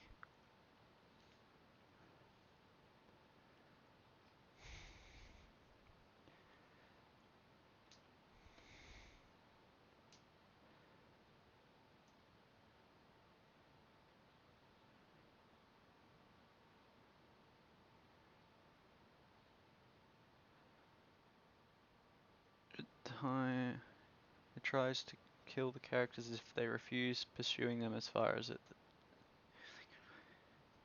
Okay. Yep. The walls of this 15-foot high room are adorned with frescoes that depict ships being tossed onto stormy seas, with a dark and terrible god looming above them and smiling. Set into the west wall is a dirty, salt-encrusted window. A stone altar with lightning bolts carved into it as it stands against the south wall. A metal rod descends from the ceiling above the altar, splitting in two before it embeds itself into the stone. Has the music stopped? Let me check. Yes, it has.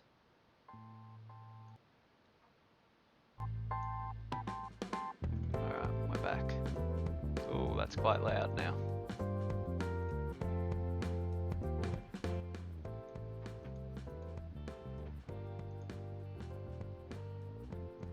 Okie dokie. That's better.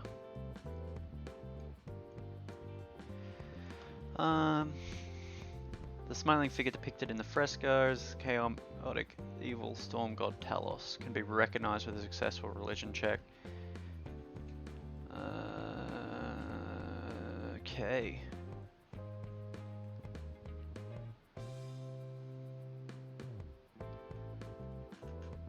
I really want to go this quest because it gives you a few extra items, like water breathing potion. You get the +1 weapon, which could be useful. Gives them some of the magic, or non-magic users, maybe the ability to use the lightning rod spell. What was it again? Lightning bolt. 3rd level spell for a level 2 character. You know, a little overpowered, but hey, it's cool.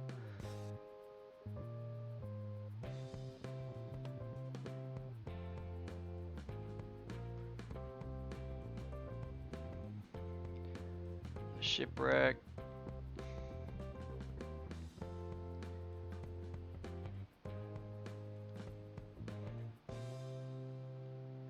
Nine-inch tall blue quartz statuette of a mermaid. Cloak of many fashions, that'd be cool to give him. 60 gold. It's really loud. Why is it so loud all of a sudden?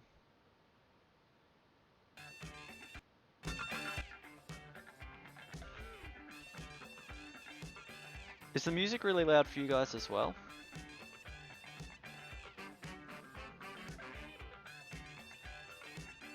Let me know if it is, because it's quite loud for me. Vainglory, cloak of many fashions, worn by skeleton of the ship's captain.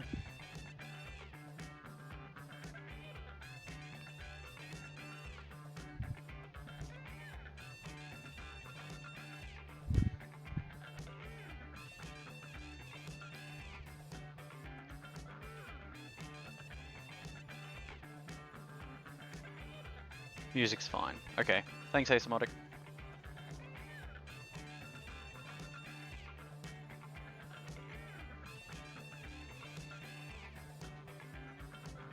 Okay, so that map's all set up and ready to go as well.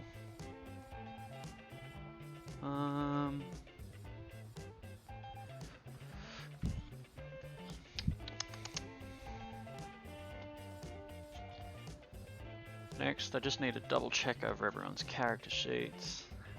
Make sure they're all good and ready to go.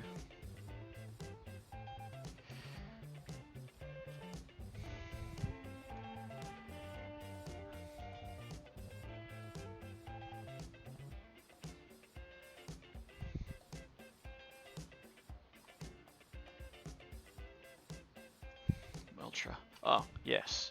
You, I forgot to add, you have a familiar, don't you? Oh, no, not an infusion. Familiar. And it was a raven. There we go.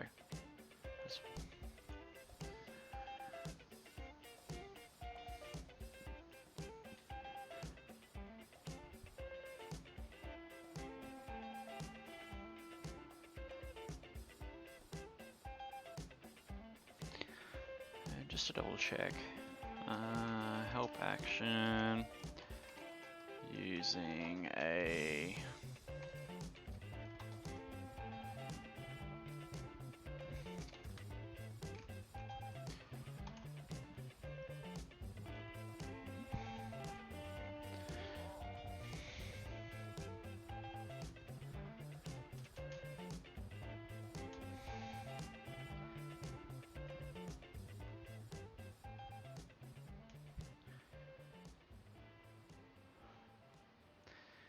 As a rogue, I cannot move a couple spaces. Have my familiar swoop in to distract, swoop away, attack, and then move back behind cover. Have my familiar chill next to the mob and ready its help until my turn. But this puts it in danger being next to the mob, or the mob might die. Ready my attacks. At first I was just a bit disappointed. Okay, yeah, it's pretty straightforward. Alright, so you have that. Druid has her a few things she can turn into.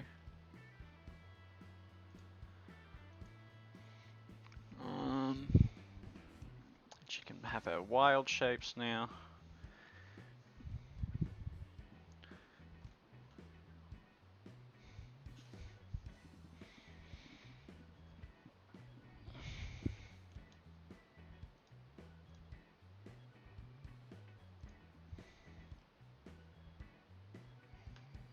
And if I get her to lock that there, if she's a camel. So D20. Whatever it is, +5. So 7 to hit. And just a 1d4 damage. Wolf. Cool, cool, cool. Alright, Tot's good, Fenris is good. Everyone's all good. Okay. The familiar's there. It's done. Last thing I want to do is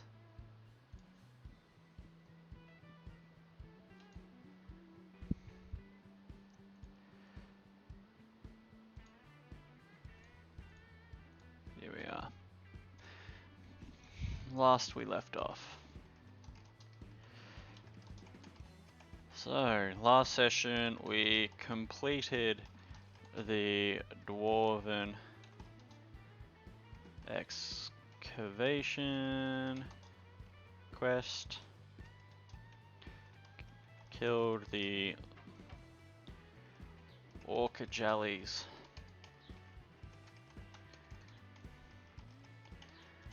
and so we completed dwarven excavation, killed the jellies, almost. Had a few and had a few close calls.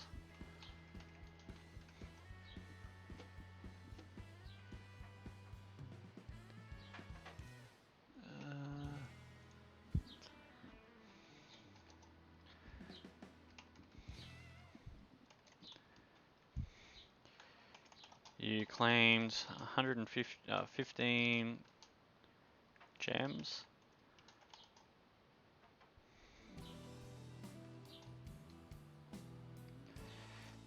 A necklace dedicated to Abathor. The evil trickster dwarven god.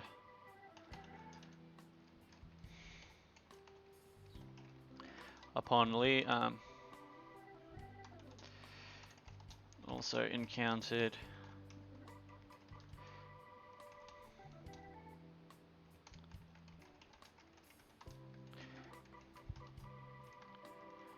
but upon magical inspection believed it to be trapped and left it in place, trying to tempt your dwarven compatriots to try collect it themselves.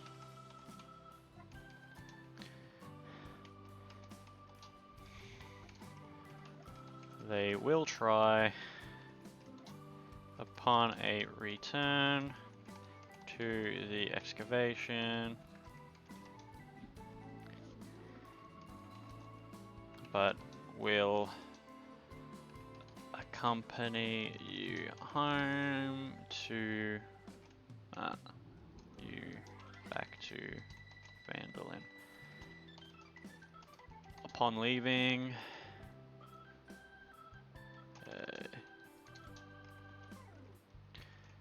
a of orcs,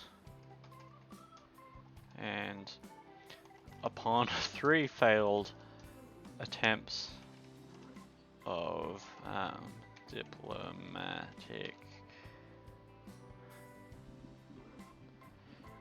discussion, a fast round of combat ensued where annihilated the leader of the band and the rest of the small party abandoned the fight and ran for the hills. Upon returning home, you received your 50 gold piece reward from Harbin Wester.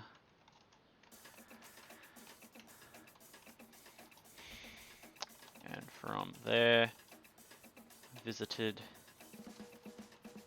the mining, what was it again?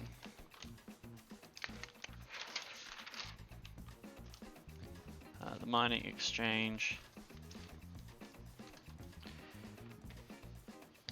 where you sold the acquired axe from the orc to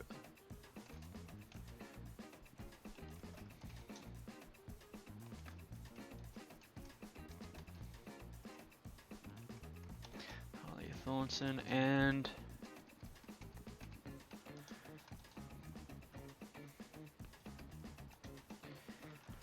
an attempt at a barter.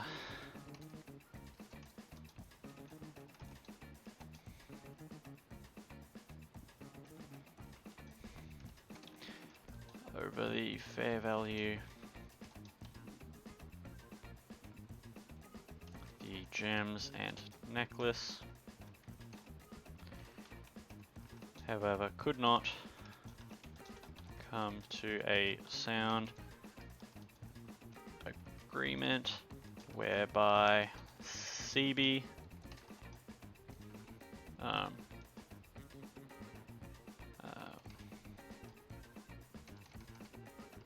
which led to CB snatching the items back out of Halia's hands before quickly leaving and retiring to the Stonehill Inn, whereby Tot organized a room. You each bought dinner and settled in for the night.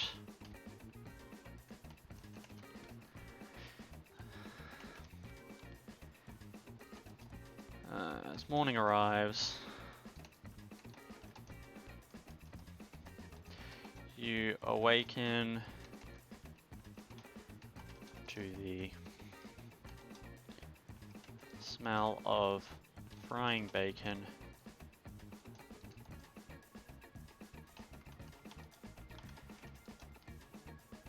and the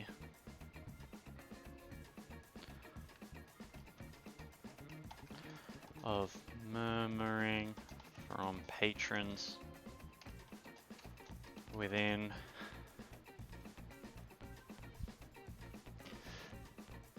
As you awaken to the smell of frying bacon and the sound of murmuring patrons, the main room of the inn's tavern floor.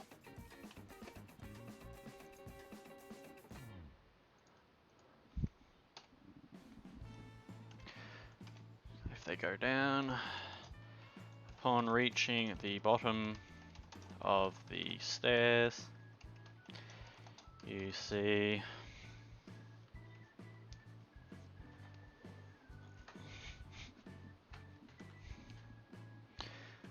Goblin behind the bar speaking with your dwarven friends that you met only yesterday.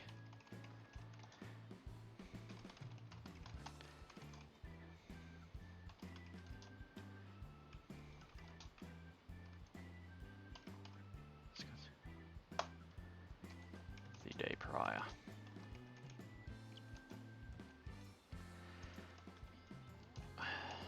Around the floor,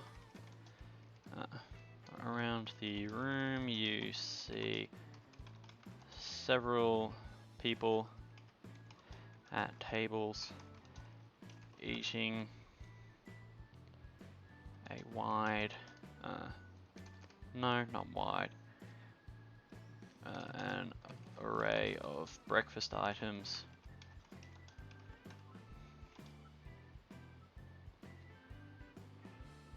From bacon and eggs to honey sweetened porridge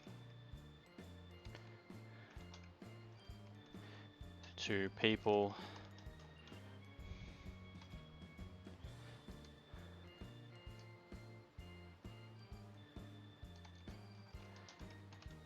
and some already drinking the first ale of the day.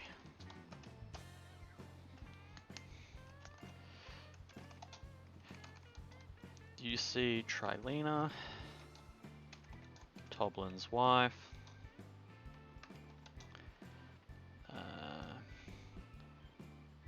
coming in and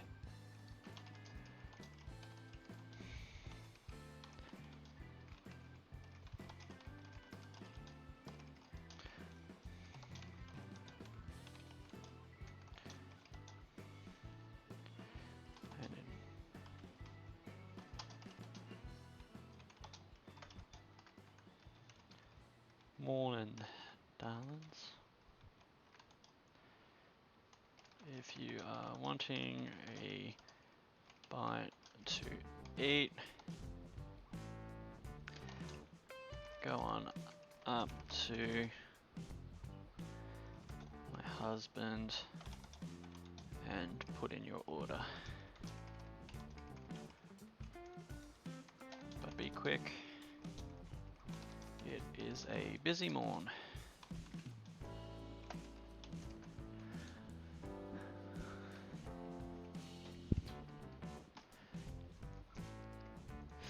Okay.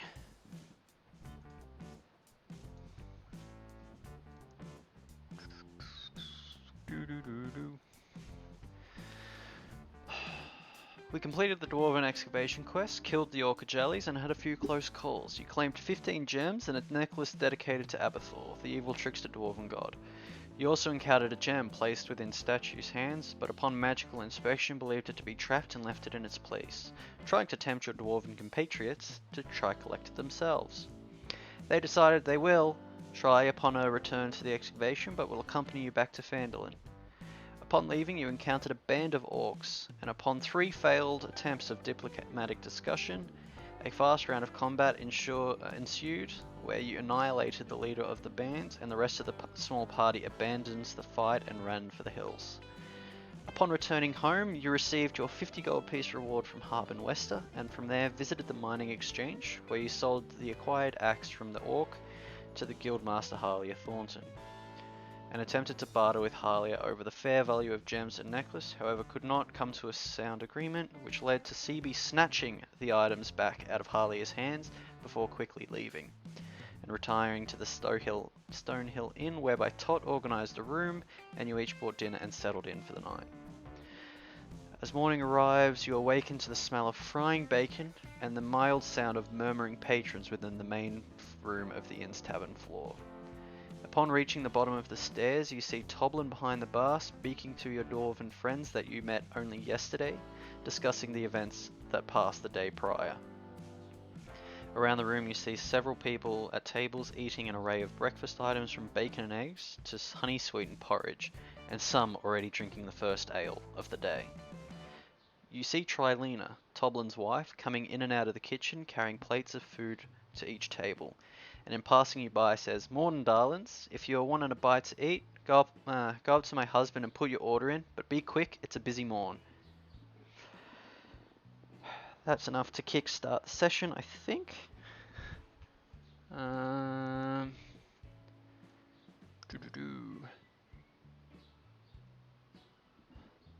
Let's think. How can I tie in?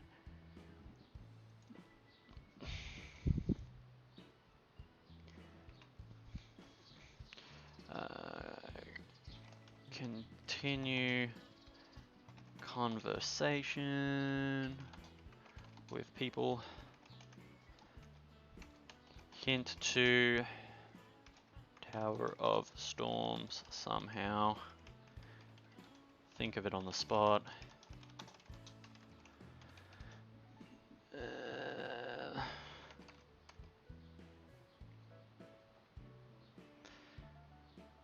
Yeah, I think that's probably good enough. Alright. Alright. Back to this. storms. Oh wait, I can probably...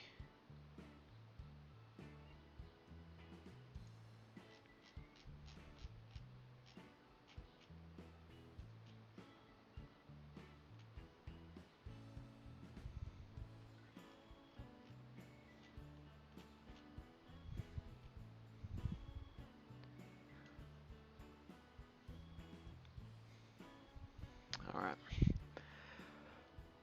Okay, cool. I think that's pretty much me set up for tonight's D&D session then. I got all the maps set up. I got the stuff that I needed to set up.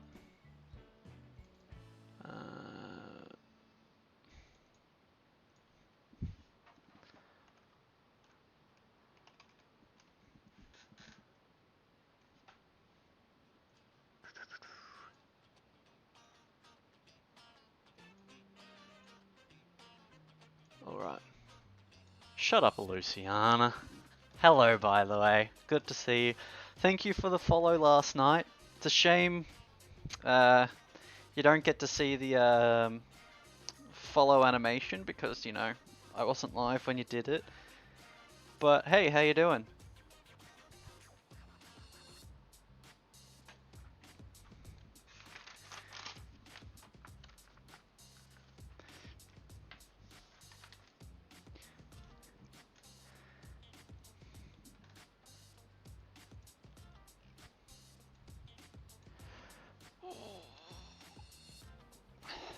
Here, I'll run a demo follow for you so that you can see what you missed out on. It's fitting for you. You are a bit of a creepy son of a bitch.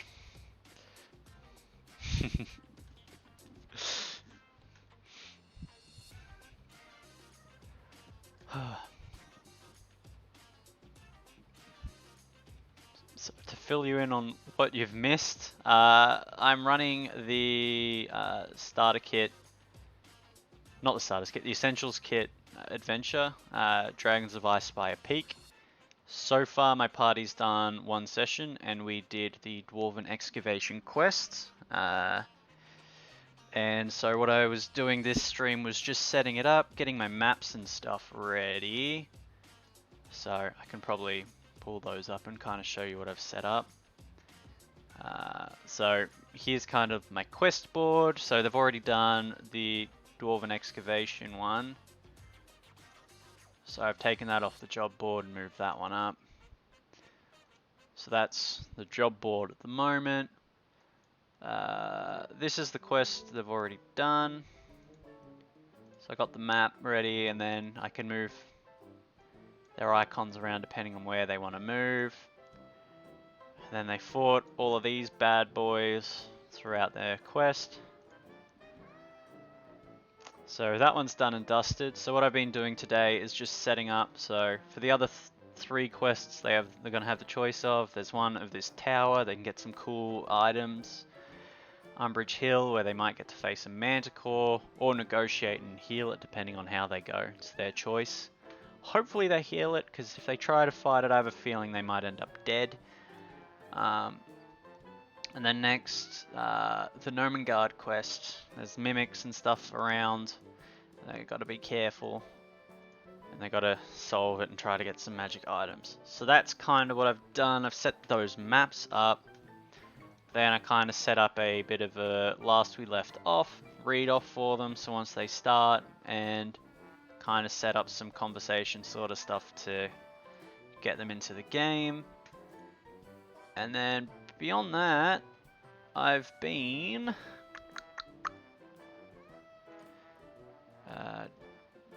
doing this stuff here, where I've kind of just been reading through the quests that they might do tonight, just make sure I kind of know what's going on. I had one guy in earlier. Had one guy come in earlier, and we were coming up with different wild magic effects depending on if they hit the right number, and I get to decide what happens. But yeah, so just getting ready, making sure I know what happens in each sort of situation, so I'm not, you know, lost and have no idea what's going on. But yeah, so that's what I've been doing. That's my party. Got a paladin, a druid, a fighter, and a wizard. And we've got their character sheet. So I've got D&D Beyond, and what I do is I just get them to live stream their screens on Discord, and I kind of live stream the maps, and then we just play based off of that. So when they, you know, say you got, I'll use Todd. Let's say he decides he's going to try hit something with his hand axe. If he just clicks that button there, 6 to hit, and then you roll the damage, it does 3 damage. So it kind of does all the rolling and stuff for you. If you want to do an athletics check, an intimidation check, you can just click on all the boxes and stuff, and it just does the rolls for you. I've done that because a lot of the people that are playing with me at the minute, like, are first time players. Oh, hold on. I'm afraid that that follow announcement is a little bit off. It shouldn't be creepy bastard, it should be sexy bastard for that one. How you doing, man? But yeah, anyway, thanks for the follow. Good to see you. But as I was saying, Luciana, yeah, they've never really played before. So what I get them to do for me is just click on here, because they don't have any dice and stuff, and I didn't want to have to force them to go out and buy stuff, so it was a lot easier to do it this way. Yeah, I have some interesting friends. But yeah, so I got a druid, and we've selected, to make wild shape easier, just a few set shapes for her to pick between for now. Can I edit the dice? You can buy like different dice types and stuff, and like if you buy certain books, they give you other ones. Like if you buy Tasha's Cauldron of Everything, which is the new book, it gives you a special D20. When it lands on like a natural 20, it does like this explosive animation. But rather than paying for them all and stuff, it's just easy to run with these ones. I think there may be customizability elsewhere, but I'm not too sure where it is. It might be further in the settings and stuff. Yeah. Healing pot dice. Paying sucks. Yes, it does. But I mean, we did it this way so that no one has to pay for anything. Except for me, but I'm happy to do that. But yeah, so to make, because they're all first time players, as I said, I'm trying to cut down the difficulty as easy as possible. So when looking at wild shapes for the druid, I kind of said, look, what are sort of animals you would like to turn into? What sort of use would you like to get out of them? And then from there, we kind of looked at the ones available, and we picked like a small handful of them.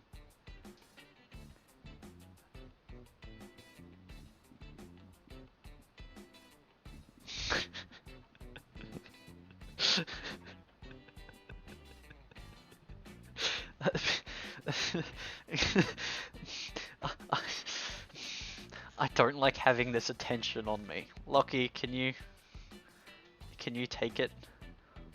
Thanks. Yeah. So we selected things, and she can just hold them up, pin them, and then depending on what she does, if she decides to become a giant batcher, then she can just roll a straight 20, roll it, and then add the hit modifier, so 19 plus 3 to bite. And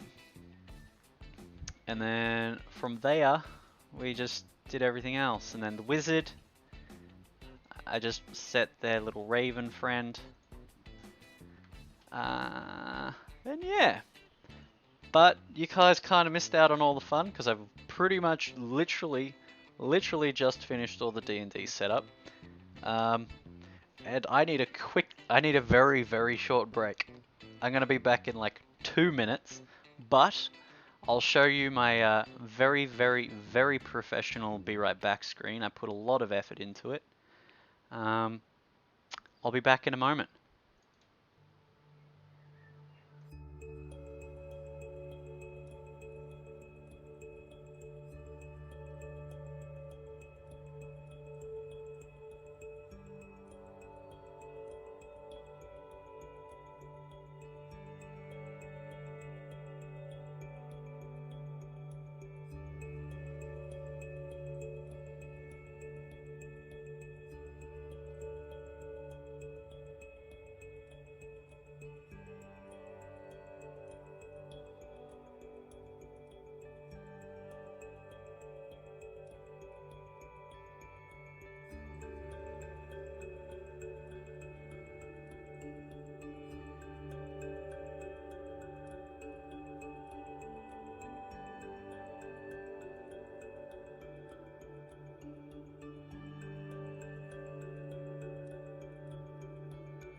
Okay, I'm back.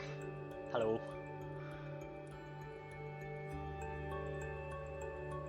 I hope you appreciated my hard work setting up that Be Right Back screen. Took me all of about 2 minutes to set it up. Alright.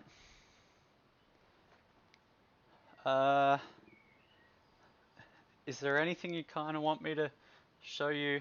Yes, I did, thank you. I've drank like a whole bottle of Pepsi Max while streaming so far. So, I needed to go. Is there anything you want me to show you, or anything you're curious about that I did in D&D that I can talk about? Otherwise, I'll set up the hardcore Minecraft stuff and get into that for a little bit. I'm not sure how much longer I will stream for, because I've already been up for 2.5 hours. But, yeah. Was it a clarity piss? I don't know what that is.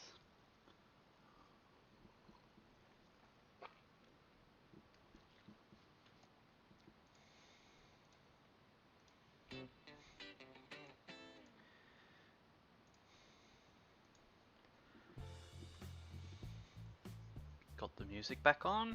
Very good.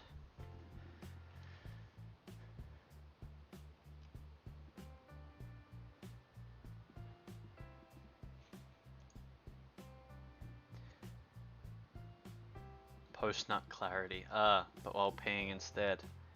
Okay, yeah, I get what you mean now. Yeah, it was alright. It was good. It wasn't like a high pressure backup sort of thing. It was just, it was nice. It wasn't, you know, post-nut clarity piss, but yeah. Oh, so what you're seeing now is just the list of NPC names that I made up. I mean, most of the races they're going to bump into are going to be one of these three while they're in the Sword Coast. Humans most, and then I've just thrown names together so that if they decide to talk to some random that I'm like, you see a person walking the other way, I can just grab.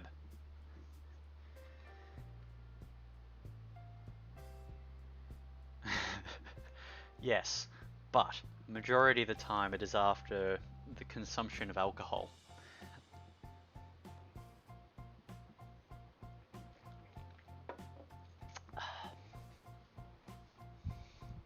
And it feels like you're going for like 5 minutes, yeah. But yeah, so I set this list up just so that when they ask for a random's name, it's not always going to be something like Steven Stevenson or something like that. I can go, oh, you run into a woman named Cora Fang, or I don't know, you see a dwarf and when you ask them what their name is Belmon Peace Scream. Peace Scream. But yeah, so that was kind of that setup. I'm sure Lockie can clarify that sometimes you just need a list of names so that you don't get stuck with random NPC name generation. But yeah. Hey Luciana, want to see a really cool trick? Do exclamation link, L-I-N-K.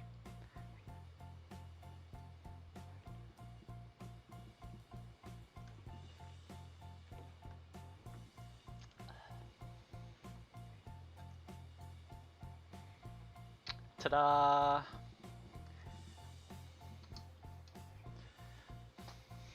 It's about the extent of the things I've figured out so far. Set it up way before Lockie. That's a good tree. Is it? I kind of just set it up and did them somewhat alphabetical.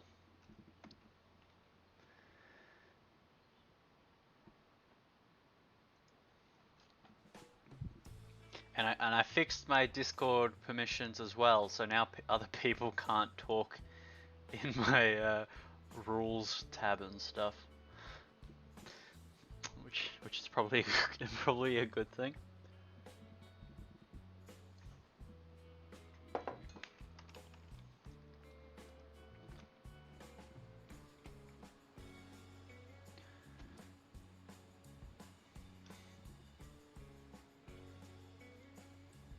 Yeah. Enjoy. While I got you here, Lockie, is there a way that I can change my stream title easily? So that I can like change it. Hey, I am no longer playing. I'm no longer in D&D. I'm actually doing Minecraft now.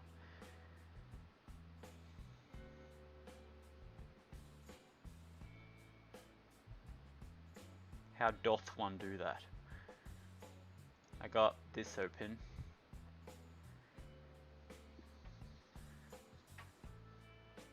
In Streamlabs, there's a button.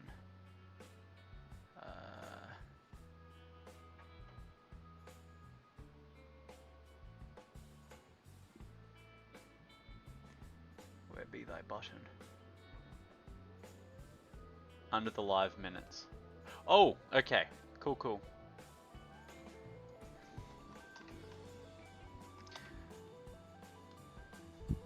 Minecraft.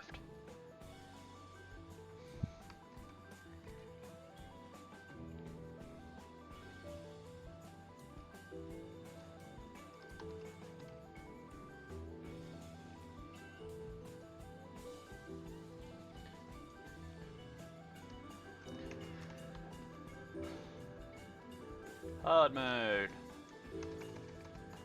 Survival. One life.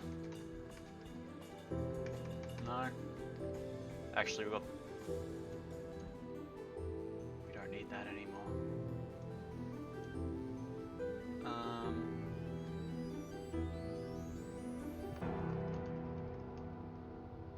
Yeah, that'll do.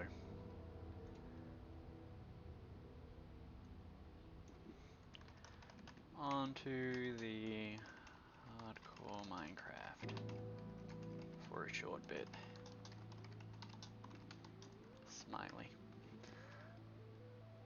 Update. Okay. That should be good now. I need a full screen this. Wrong button. Game capture is what I want. And why is that all? Damn it. Stuff be broken.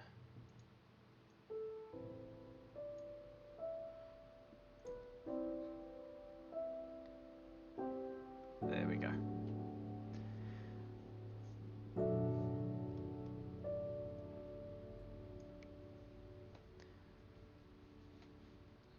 I just need to make sure the chat box, it's fine. It's moved, but it's fine.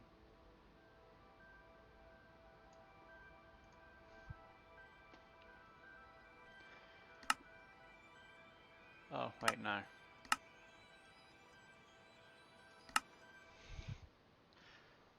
Now, I don't remember where I was last, but we will very quickly find out.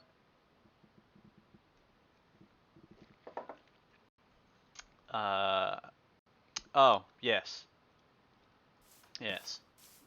We noted that there was nothing important in this location except the horses that we were brutally murdering. Like music to my ears. Gotta get that leather.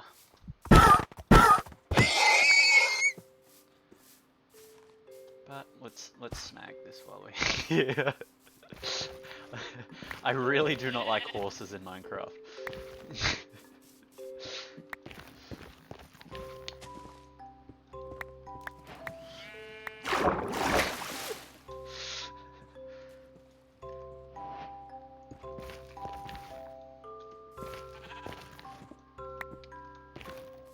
Nothing gives me that post-nut clarity like killing horses in Minecraft.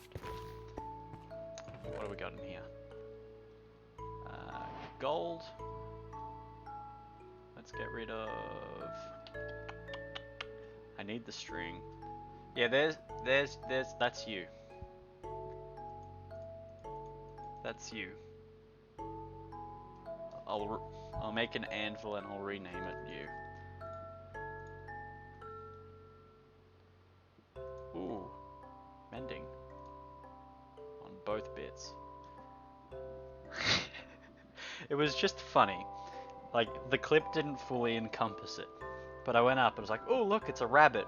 And then as soon as I went up to it, it ran and just jumped off a bloody cliff face and splattered. And I was like, oh, well, I mean, I know how you feel, but like, rude. I just wanted to be your friend. And then I started walking away. I was like, hey, I just thought of a good name for that rabbit. It was all in good fun, though.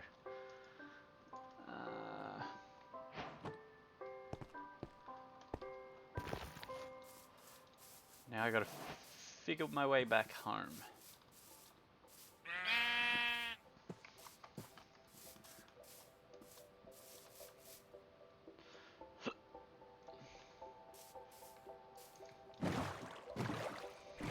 I recall coming in this way, and when I went out, I need to go left. Let's see if I can remember my way home.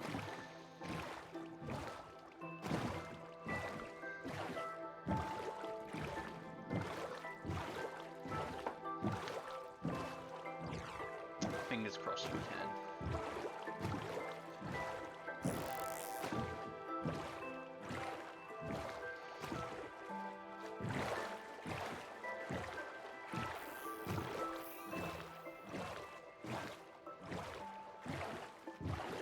Is that a village? Did you see the house? I think there's a village up here.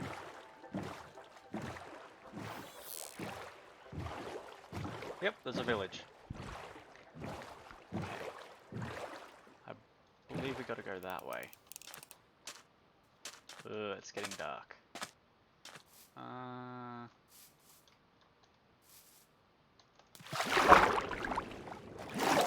What the heck? Since when... Hold on. Since when did villagers have clay?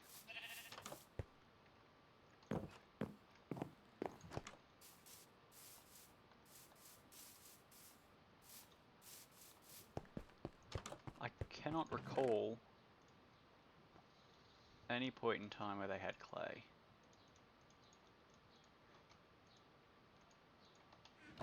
Oop, I'll need that back.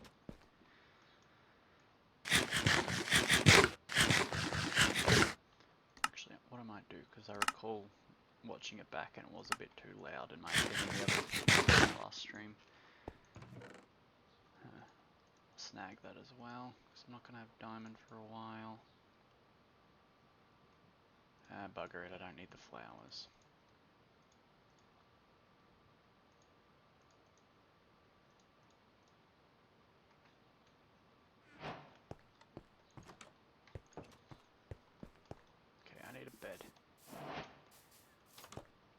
Thank you, that's mine now.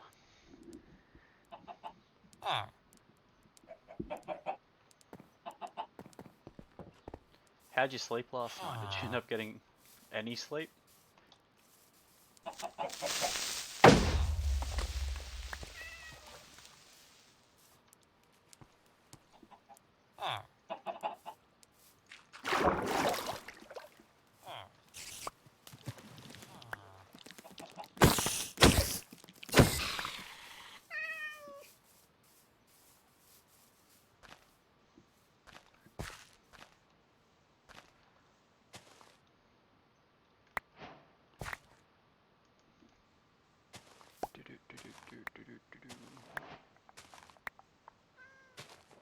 Yeah, you crashed. That's good. Did you get enough sleep before you had to work today? Wait, it's still like business hours. Got about 5 hours all in all. Patchy sleep though. I mean, patchy sleep's better than no sleep.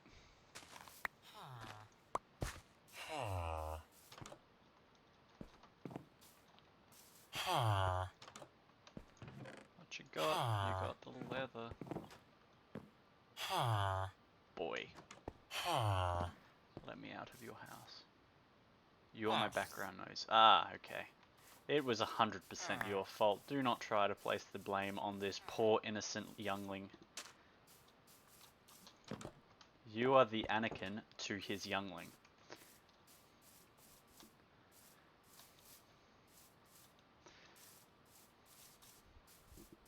I hope you get that reference.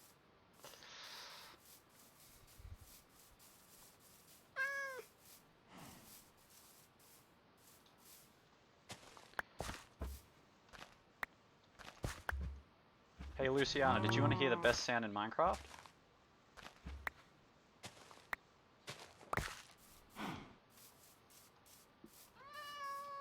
Okay, I'll show her. Oh, she doesn't. She'll get to hear it anyway.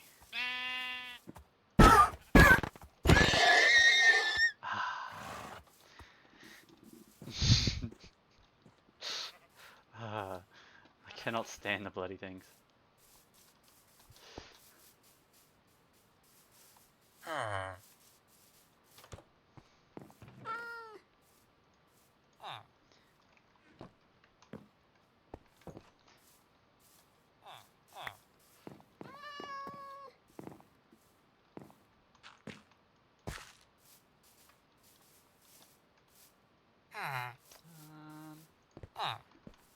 Was there anything else of value? I think I have... Oh no, I want this. After this I believe I've pillaged everything I need from this village. Until I want to come back and force them all into a single room and make them breed endlessly so that I can steal and enslave their children for trades. Minecraft. Yay.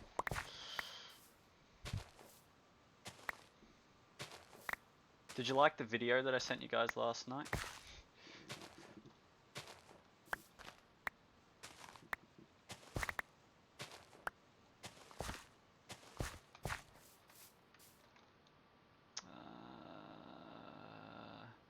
Wool.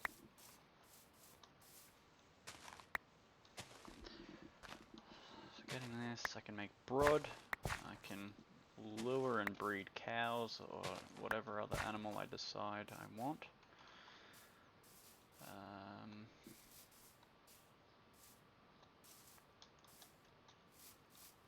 Oh, yes, I gotta steal this. Hi. I appreciate everything you do in your job, but I am making you unemployed because I want that. Thank you.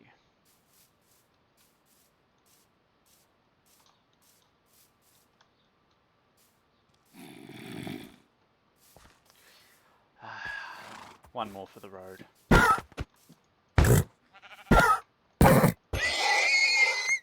Leather. Alright, where's my boat?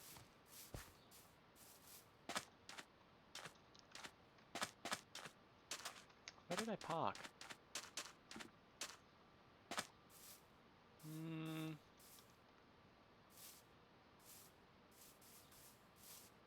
Ah, there.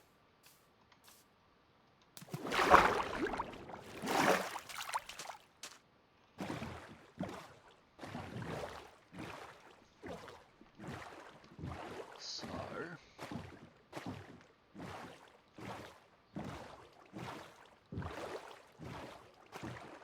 was it down that riverway? Or... I think it was, so I think I narrowly missed that village before. Well, it's nice to know that there's a village close by. That's convenient. I can probably get mending books or something like that a bit later on once I get good.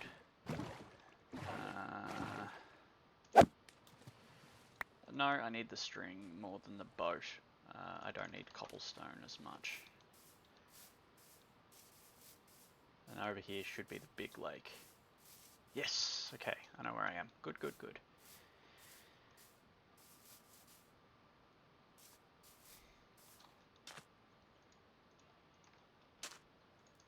I have a very beautiful home setup, by the way. You'll be very jealous of my building skills. I am an amazing builder in this game.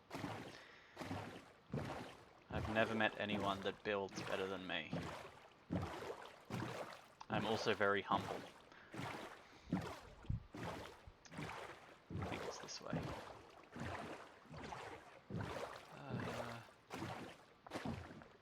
There it is.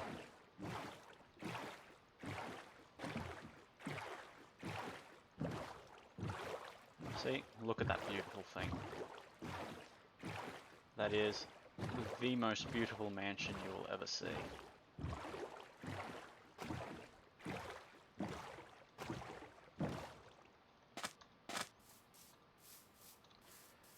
Hey, Lockie, is just for my own sake, can you set custom sounds for when people, like, and have an alert pop up when someone redeems something from a channel point?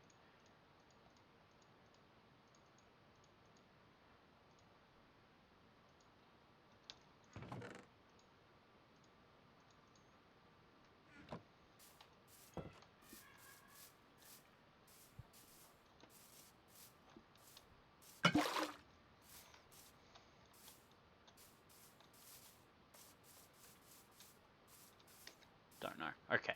Because I discovered the best sound effect for when someone redeems hydrate.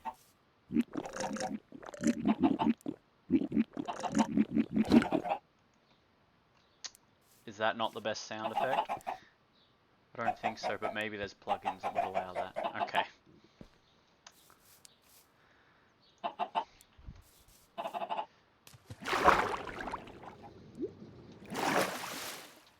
Second best sound effect in Minecraft. The slurp slurp. Okay. Alright. How much iron do I have? I think I put yes. And with all this iron, I am going to make something that is 100% necessary.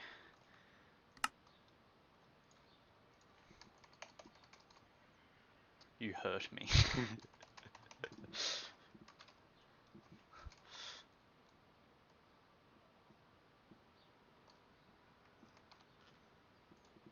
I think it's something like this. There it is.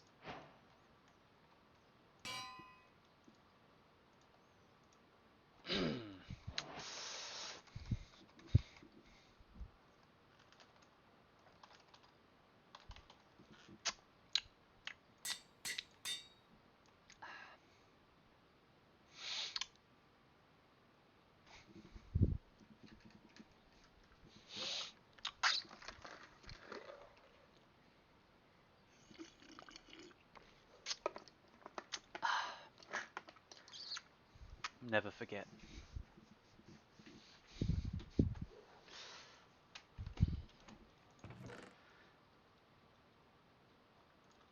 I must immortalize this beautiful, beautiful thing.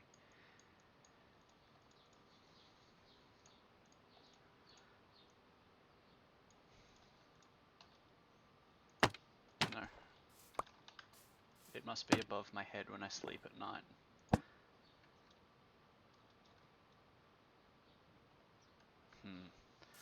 And just so that we can accentuate its beauty, I will replace this block with a gold block so that the name is covered with a backdrop of gold. Isn't that a beautiful sight?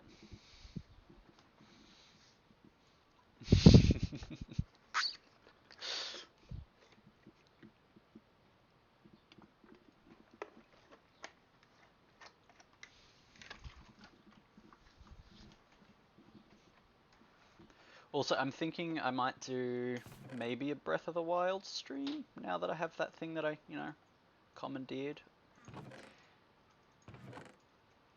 But I'll have to wait and see, because I gotta finagle my Switch back.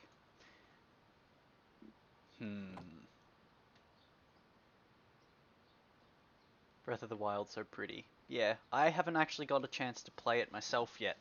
I bought it, but then I let my girlfriend play it. So she's been playing it, and she's kind of stopped at this point. Yeah, I snagged it while he wasn't looking and kind of ran for it very quickly. But she's played it and she said it was great. She never finished it. She only did 2 of the Divine Beasts, and then she got a big horse, and then she just ran around on the big horse until she didn't have any more fun playing it.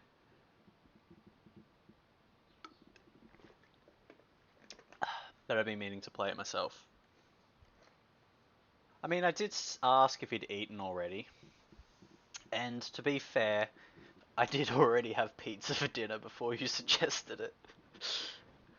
And I ate like an entire New Yorker pizza by myself.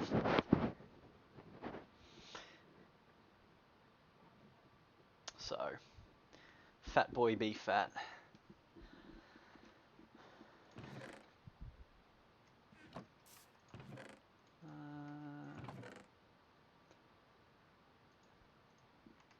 Poor excuse. Yeah, probably.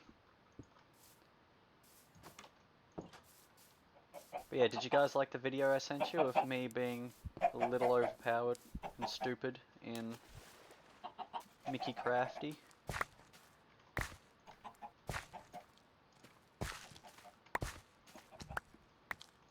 He's not even fat. Boy, you haven't seen me shirtless. Come here.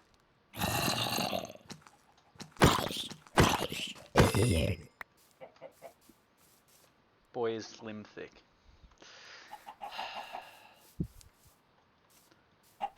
Oh, here we go. I got some cheap mining.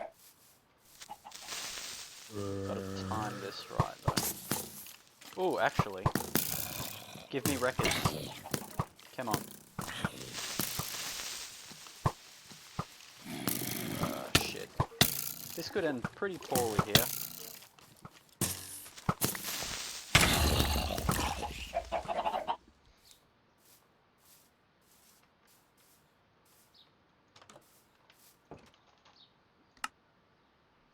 Is it really bad? Okay.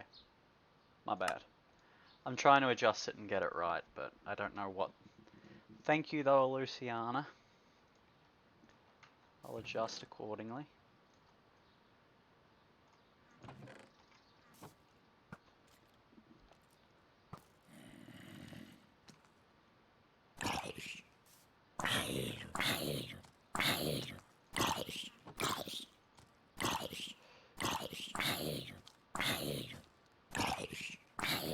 Fraud. Okay.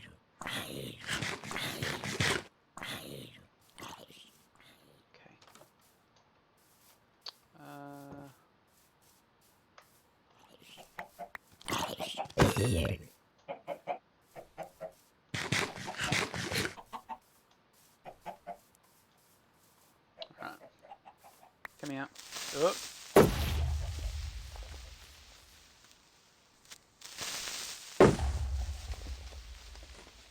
No, that just is my dick. I got some feathers on there for accent.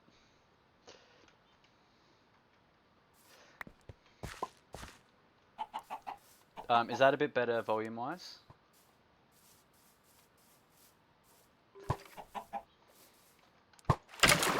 Testing, testing, 1, 2, 3, 1, 2.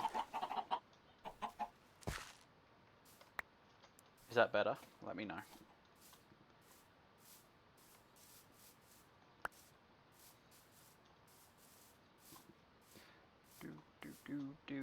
Because my microphone's already maxed, but I'm just trying to adjust game sound so it's not, you know, overbearing while I'm playing.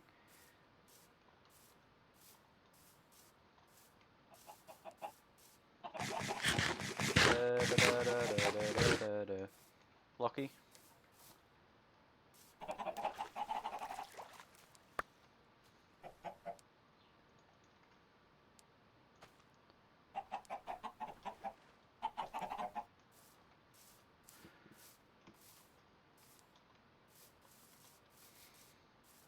But I mean, everyone's audio that they get should be, you know, the same, because it's just what's coming out of my end.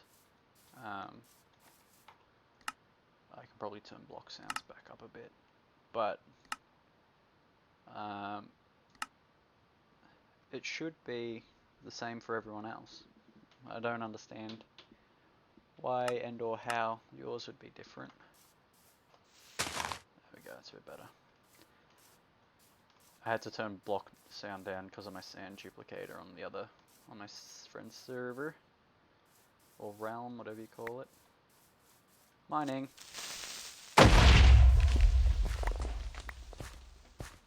I need a new shield. It's still loud and you be soft. Is there a way that, other than, you know, manipulating my microphone so it's like right in my mouth, other than, you know, just constantly turning down game volume? Streamlabs volume mixer. Yeah, I've got the mixer, but in my volume mixer I've already maxed out. So mic is maxed out. Desktop I can probably turn down a little bit. But, oh, damn it. Okay, I am currently not in game, so hopefully I do not die here. Yeah, Windows settings.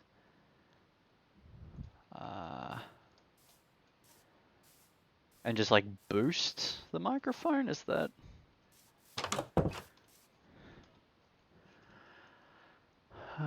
Windows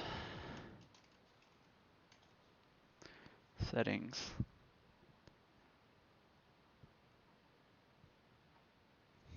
Microphone setup.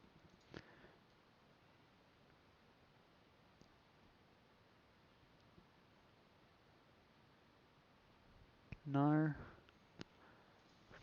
Sound settings.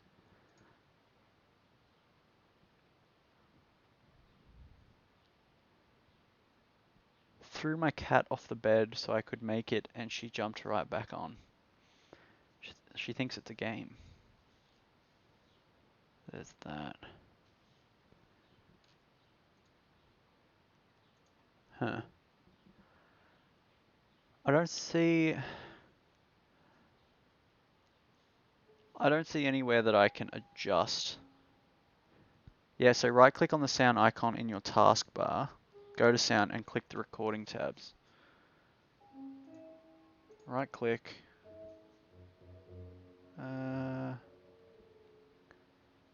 Go to sound settings. Click on the recording tab.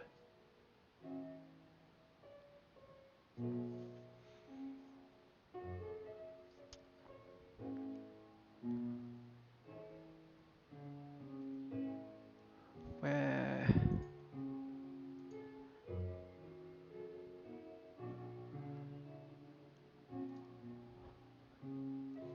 Hold on, I'll just...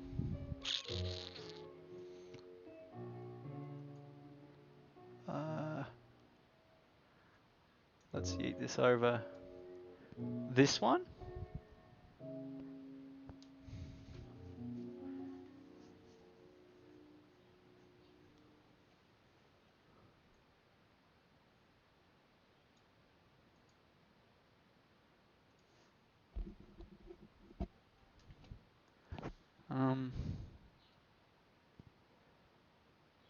No. Are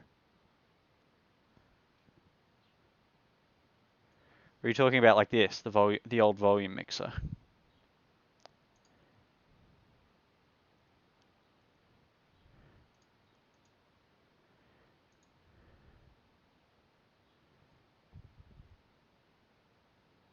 I mean, maybe?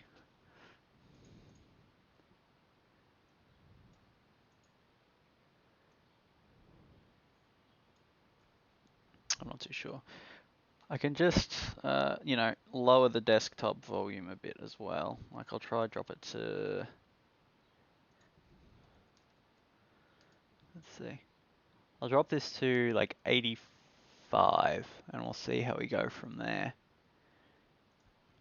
I've also just maxed my headset volume, so I'll see how that goes.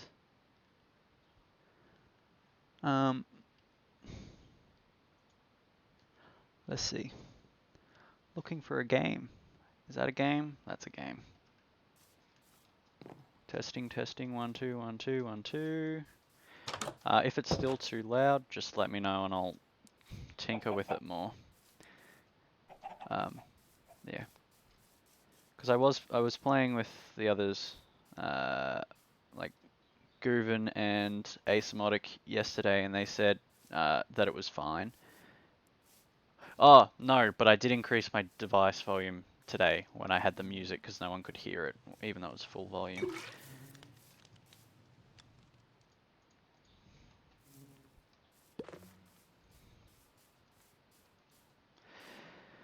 Okay, let's be smart and get the new shield now and just get rid of this old one. Because I don't want to die because of a lack of shield. Hi Guven, I wasn't just talking bad about you. How you doing, man?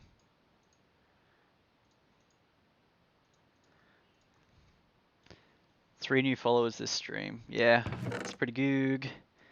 Pretty happy with it. Hello, Aluminium.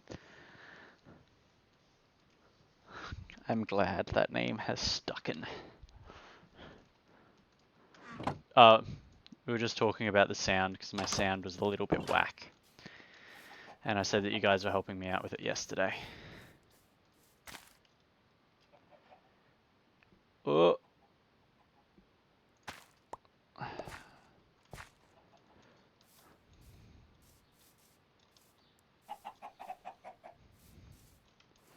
Oh, Asymotic's here too. Hello. I have a few people in here at the minute. Hi, hi, hi. Is Ando still streaming?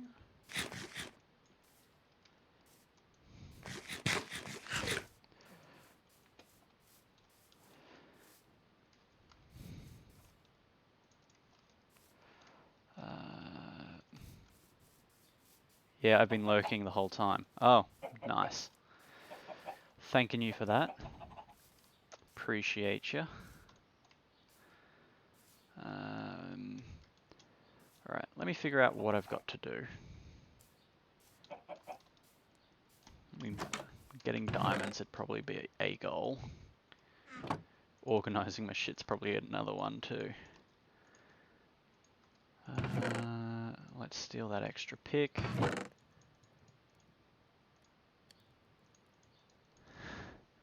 Underage children everywhere. Ugh. Hey, Luciana, at least I didn't call a child attractive.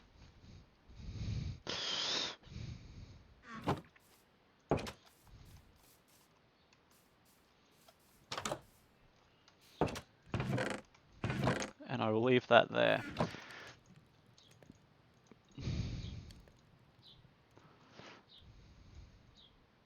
Look, I don't know he was How now, brown cow. 1, 2, 3, 4.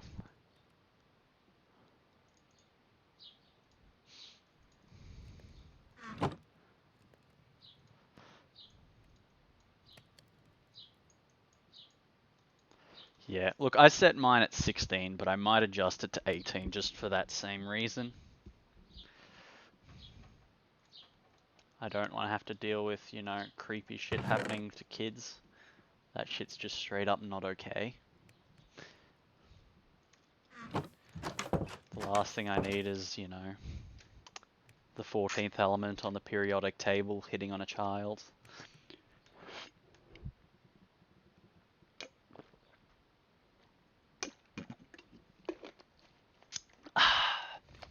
Good timing with that emote.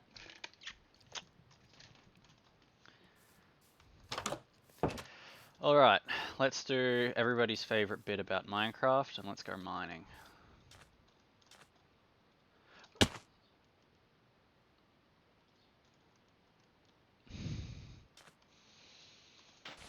I'm not Lockie, I don't die.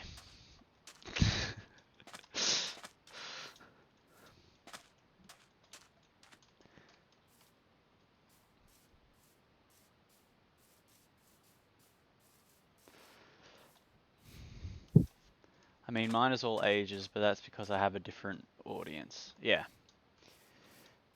Plus, yours is a bit more family friendly, especially with like the language management side of it. You're quite a bit more, you know, family friendly. I know I'm definitely not, so.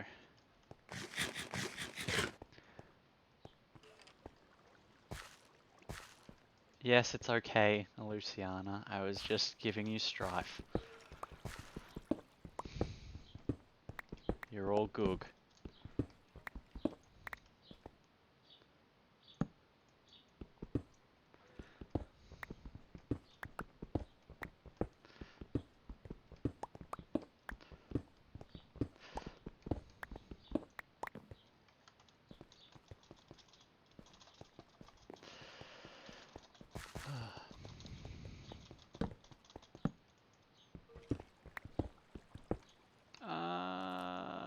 Let's cover this up, shall we? I don't want people coming in behind me.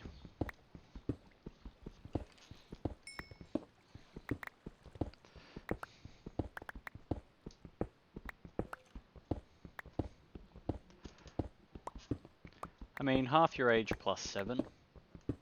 I think he falls in line there.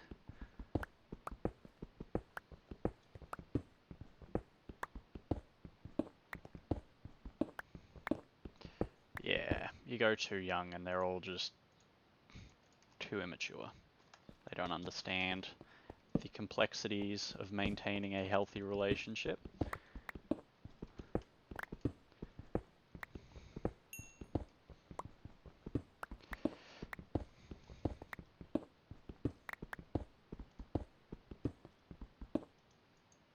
Oh, that's Brod, not Torch.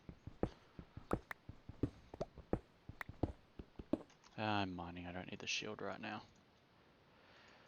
Famous last words.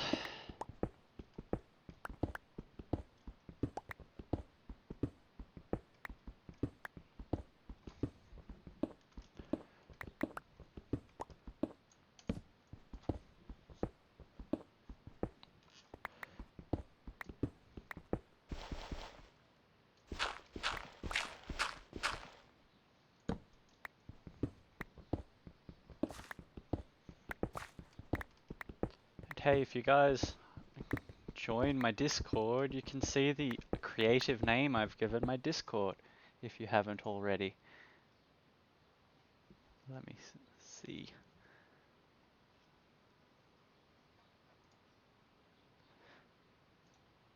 Yeah. Oh. Come on, computer, please be nice to me. Open. Okay, we're good.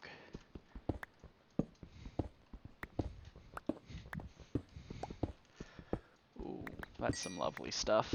Lovely jubbly. Yoink. I'll need plenty of that soon.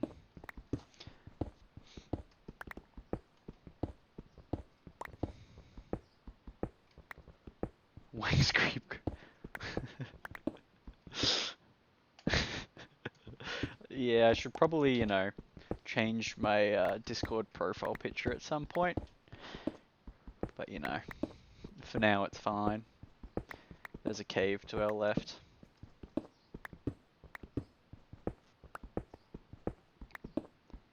Somewhere. I heard it.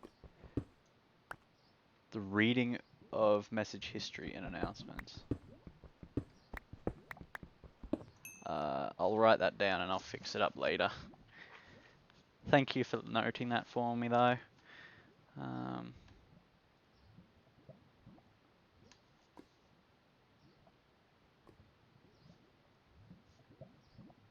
History and announcements.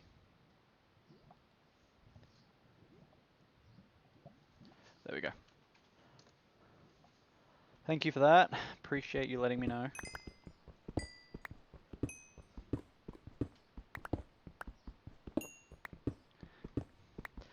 But yeah, the whole creep thing just stemmed off the fact that, you know, they're followers. So like, you know, following people's kind of creepy. I don't know if that'll be like a shtick of mine or not, I don't know. It's just something for now. It's here somewhere. I hear you. There he is.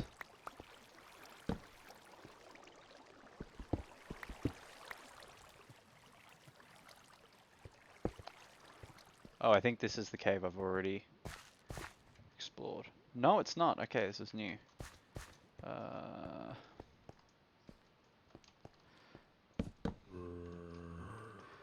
Shield time.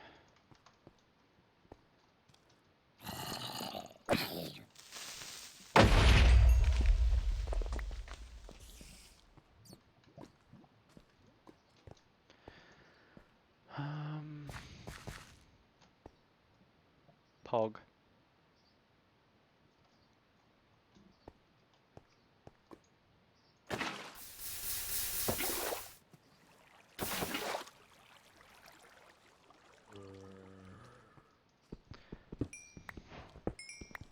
Pog.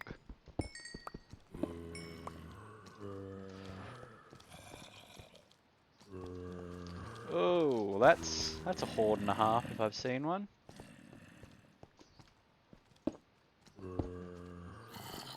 Good enough.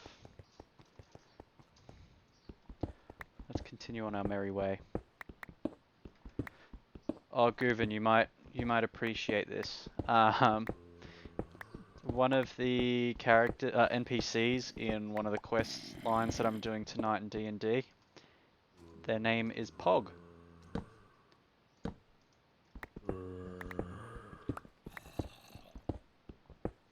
Yeah. Thought you might like that. Oh, not Pog, not Pog, not Pog. So this is the end of that tunnel anyway. Let's go this way instead.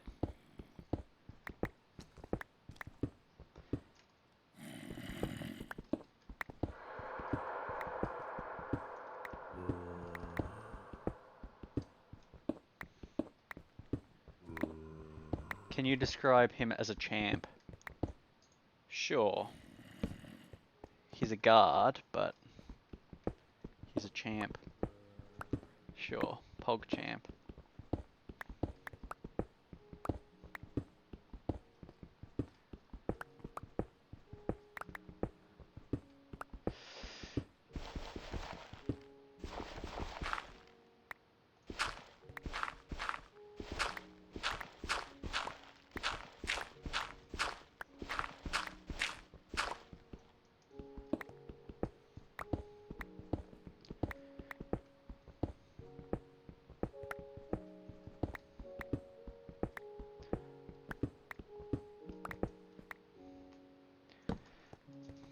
But yeah, so depending on how things go tonight, I might manage to get through 2 of the starter quests.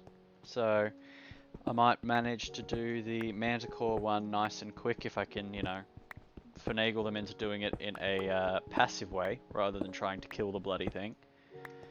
And then we can squeeze in either the Gnomon Guard quest or the Tower of Savras.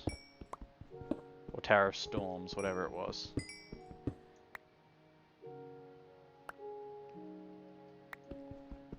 Oh, okay. I was playing around with Better TV yesterday, but I couldn't quite figure it out. Do you have to link it in Thingo itself?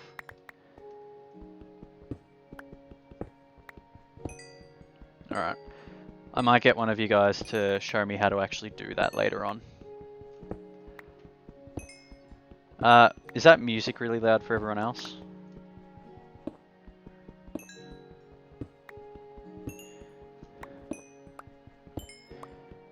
Like compared to me talking, is it like really loud or is it okay?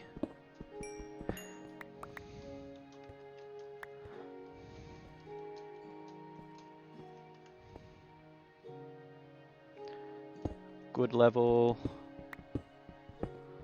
Okay. Well, if it's coming from a Luciana, I think it's fine then.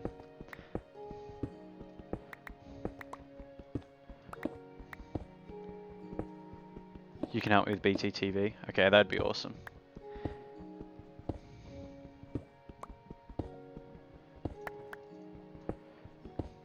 Would the BTTV emotes show up for me in like the Streamlabs chat?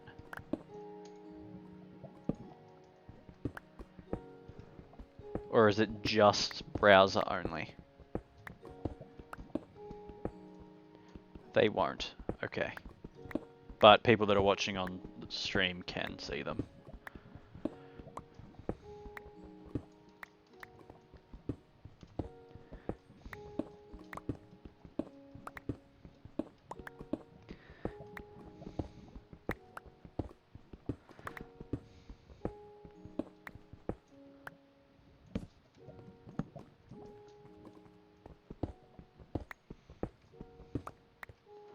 It's only any browser with the extension installed that can see them. Okay.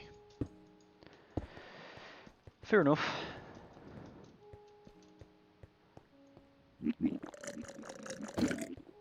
Yummy.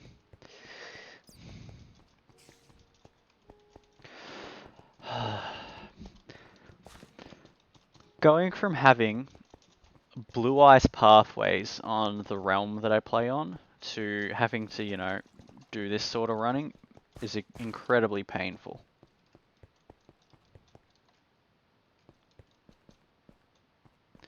Is not Pog.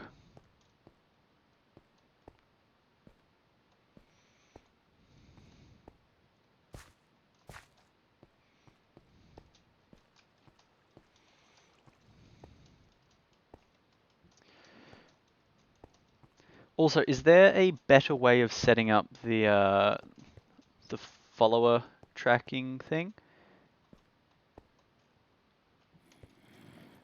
Because it doesn't track people that follow whenever I'm not actually live. Like, Luciana followed last night while I wasn't live and it didn't add to the goal, so I had to reset the goal.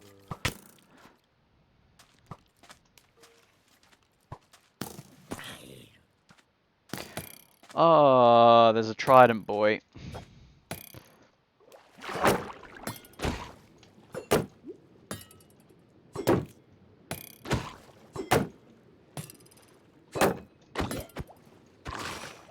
Did we get it?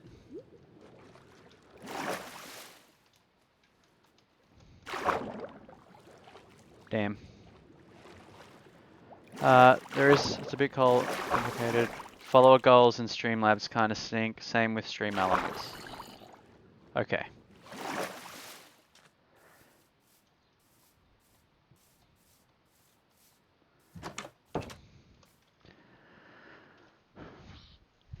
That's alright. I'm happy to reset it before each stream. I just went to my Twitch and checked how many followers I had and then just adjusted it accordingly. Oh, by the way, Guven and Asymotic, you might appreciate.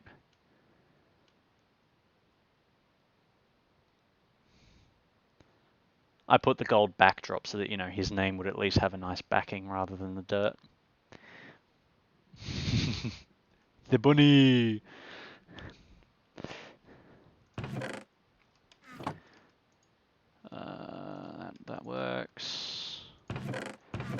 Now to do my backwards stuff that I do in Minecrafter.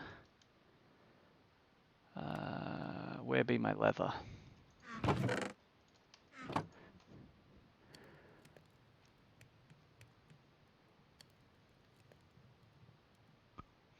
I use the total amount of followers, then have follower goal, total amount of followers which updates off stream / goal. Alright, I might get you to show me that later, because right now I just set what the current count is and then put the goal.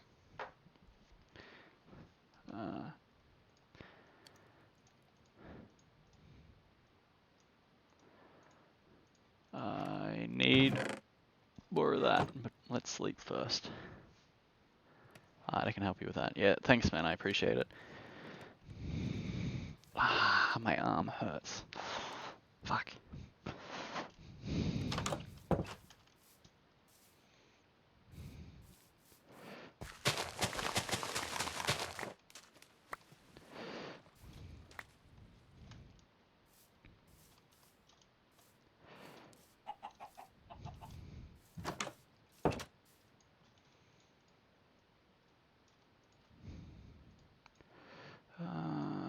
Three more books.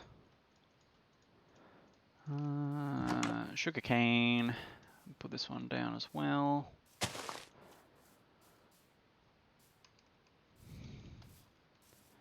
It's good.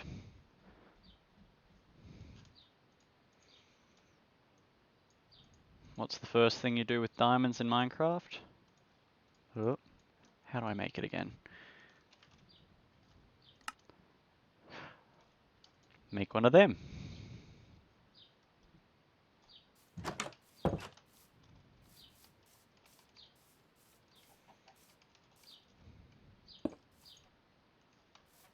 Pog.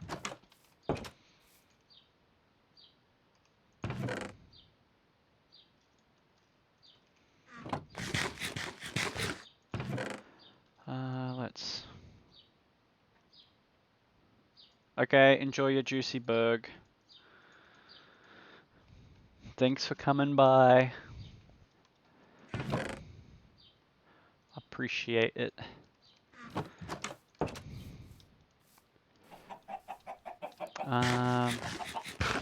So we need more sugarcane.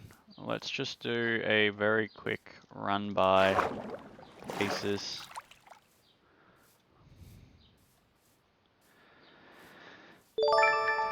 Good shit. Some drongo. Thank you for following, dude. Welcome to being a creep.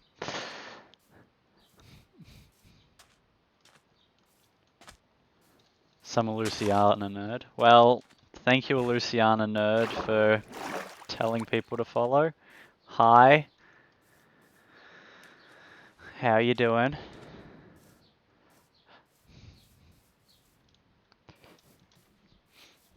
Don't know who that.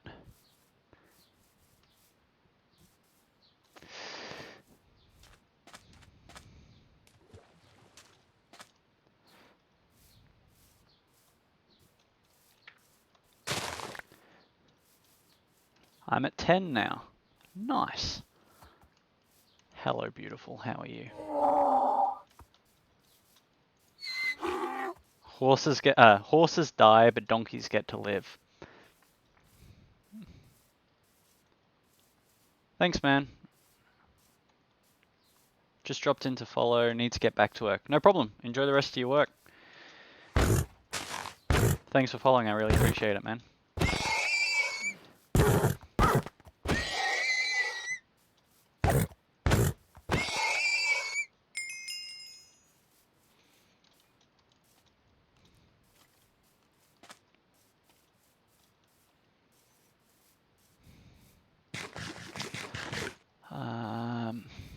Stop spreading lies. I'm just some idiot who tells you he's an idiot. This is Liam. He's my best friend. Okay.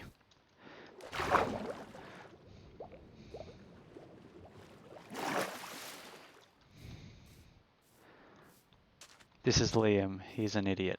Nice. Hello. It's nice to meet a fellow idiot.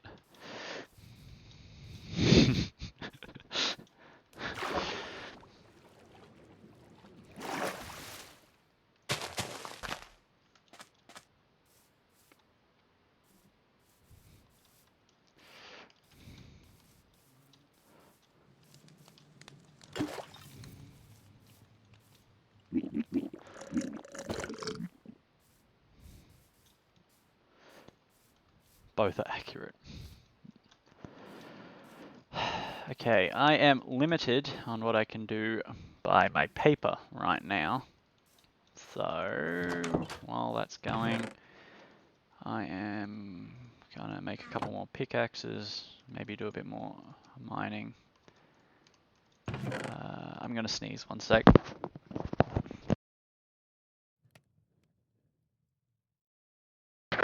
Okay, I'm back. I apologize if that was really loud. I was trying to mute and my microphone hit my glasses.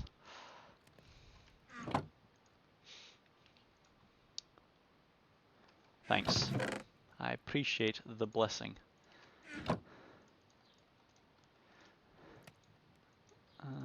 Okay. Helps if I turn that into ingots first. 2, 3. There we go. Damn it, you got in first. I'm going to take this quick moment to go and use the bathroom again, because I've drank 1.5 liters of water since I last took one. I should maybe have a not hydrate button. I'll be back in a moment when I can, you know, mute and... Okay, enjoy.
Have returned. I hope you enjoyed the nice ambiance with the intro music.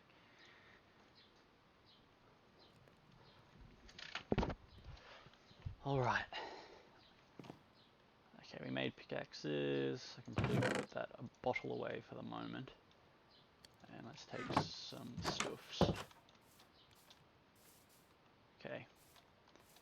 Be good and grow while I'm away. Good luck, Clarity. What wisdoms did you discover? I discovered that an empty bladder is much better than a full one.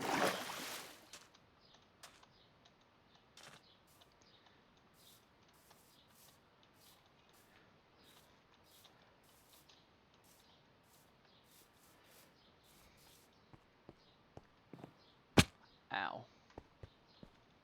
Yeah, boots are okay.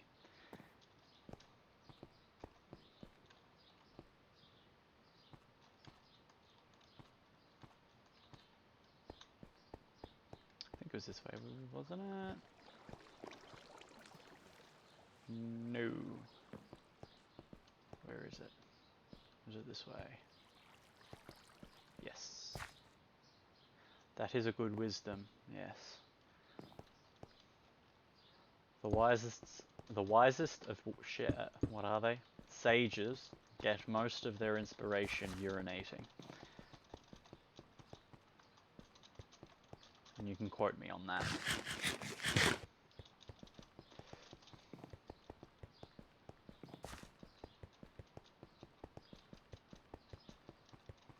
Okay. We did that one. Go 2 across. Well, that was a very quick mining trip. Oh, I brought the diamonds with me. Whoops. Well, if I die, it's not that big of a deal. I'm gonna lose my shit anyway.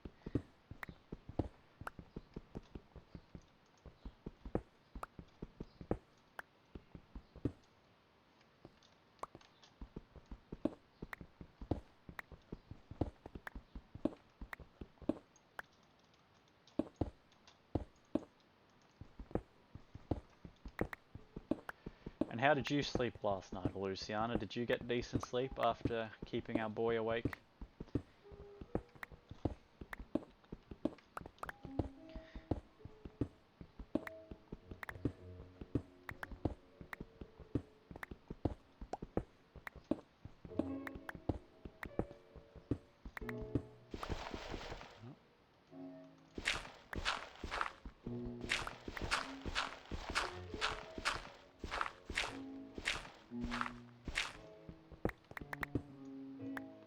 Slept pretty bad.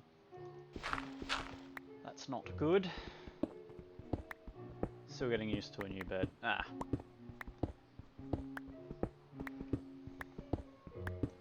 Yeah.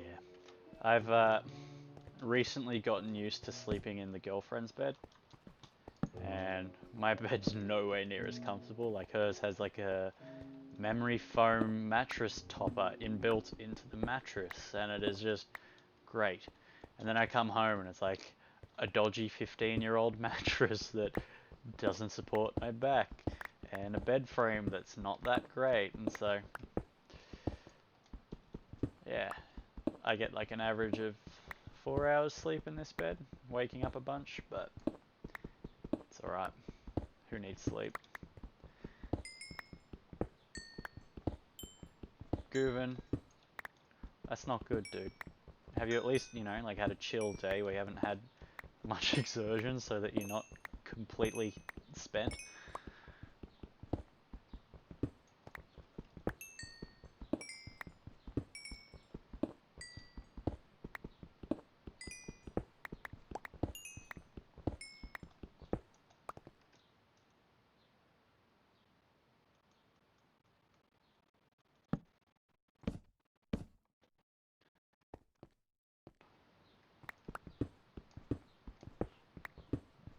Yeah,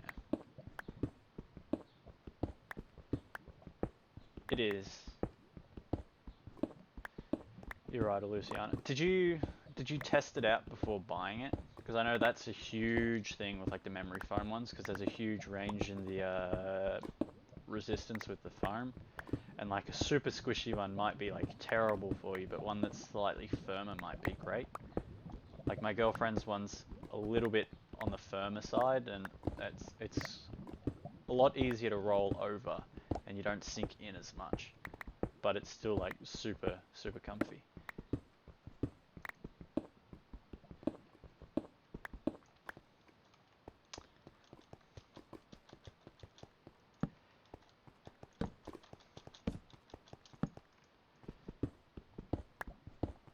Yeah, dude, that's not a good combo.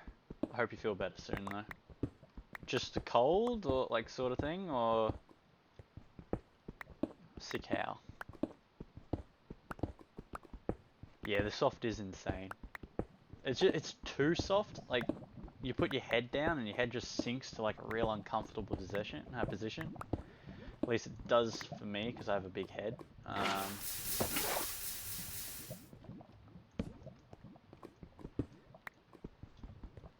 let's explore this. There might be diamonds somewhere.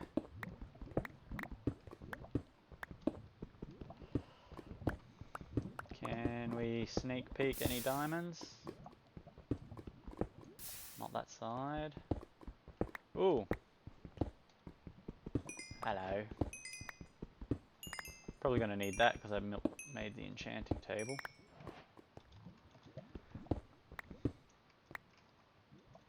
Big head full of brain. Stomach bug. It's no good, dude.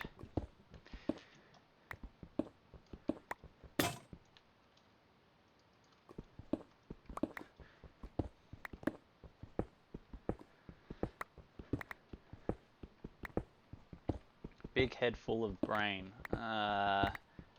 Maybe just big head.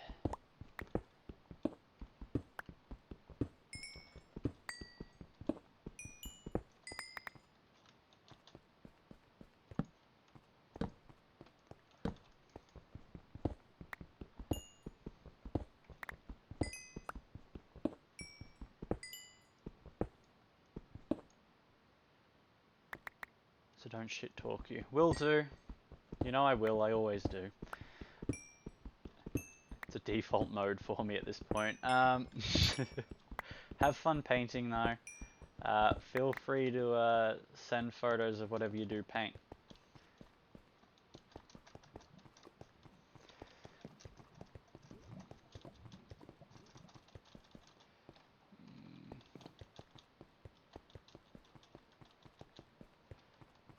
One, two. What the shit is that? Do you hear the walking?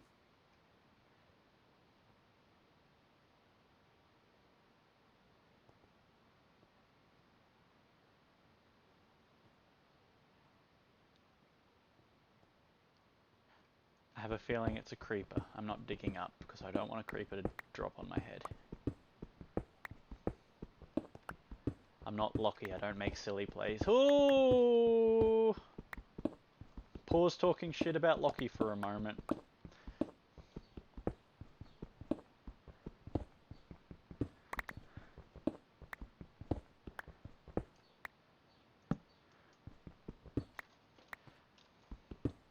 How nice, guys, we found coal.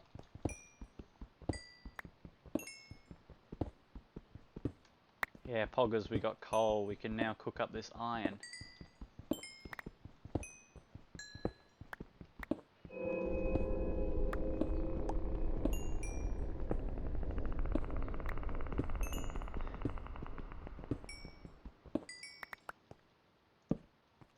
Alright, let's keep going.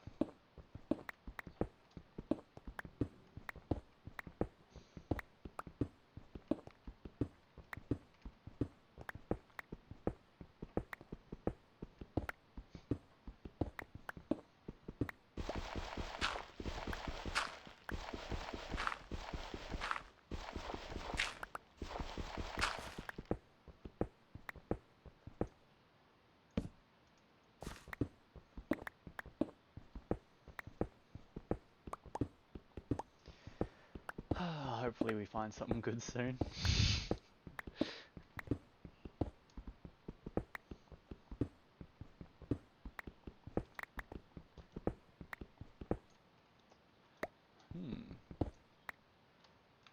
Do we explore the cave? Or do we continue playing safe? What say you, chat?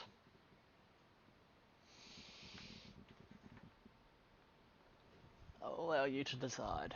First person to say in chat is the decider. Explore? Alright, let's go. Of course. What an awesome cave.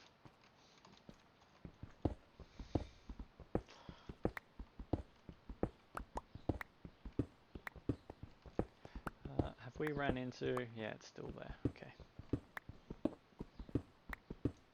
How far down? Oh, we still got plenty to go.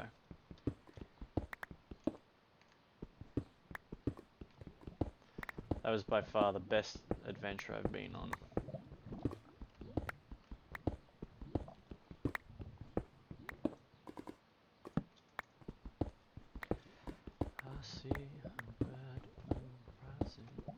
So are you streaming tonight, Goof?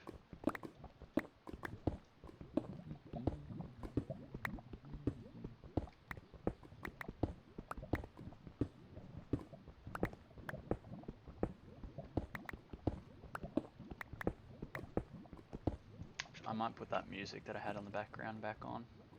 Give me a second. Going to stream some more Wind Waker. Fair enough. Hopefully you feel like fully okay and up for it though. Don't push yourself too much if you're, you know, not feeling great. You've been enjoying it, that's good. But yeah, just don't push yourself too hard if you're sick.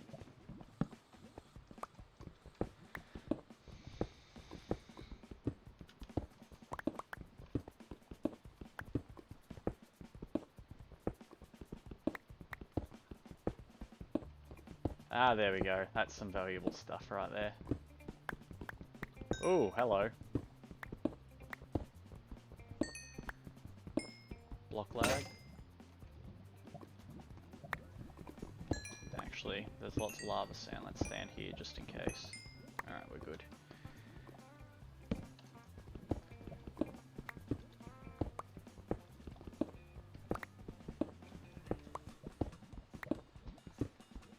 Can you hear the music in the background, or...?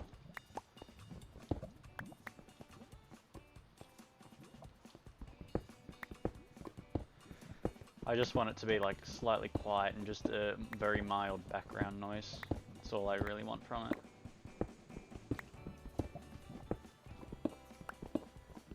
It's very quiet.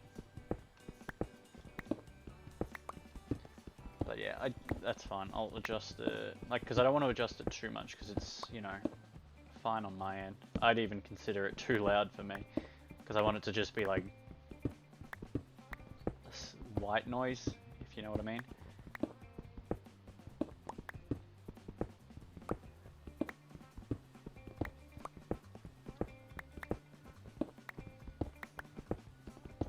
Hey, more redstone.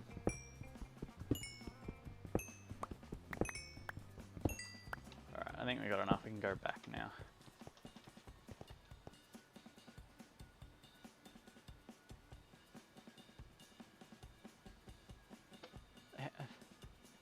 When did I uncover them? I did... Did I... I mean, okay, I won't complain.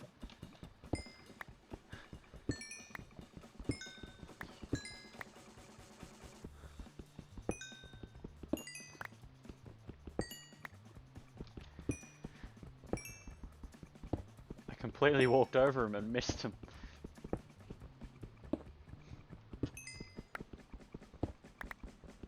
We got those other ones that we found before.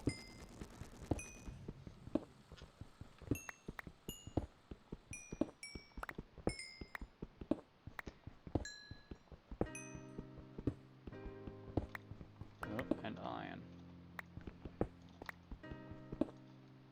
Never dig straight down.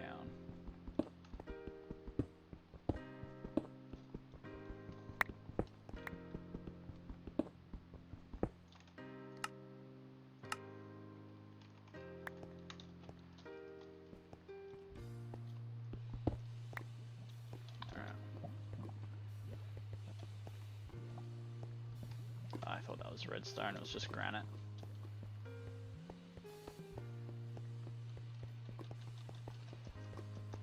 Right under my nose, exactly. And we'll grab these ones while we're here, because I didn't grab them before.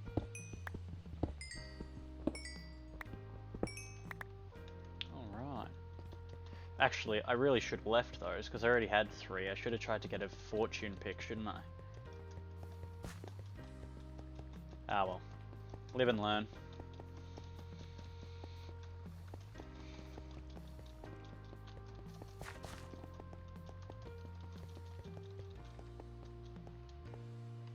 Not a bad haul.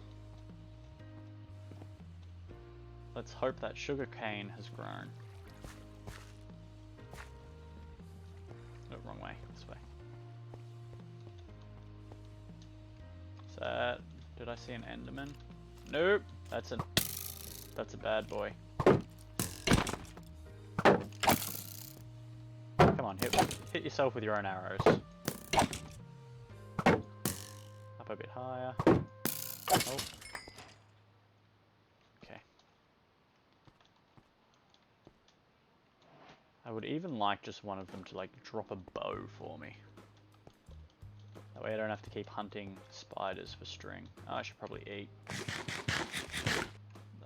That didn't do it. Okay.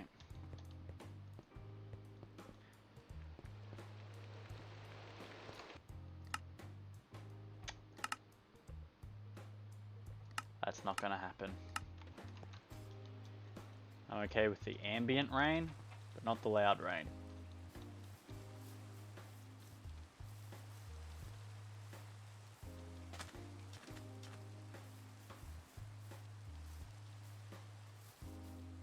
Oh, I wasn't close enough. I wasn't loading the sugarcane.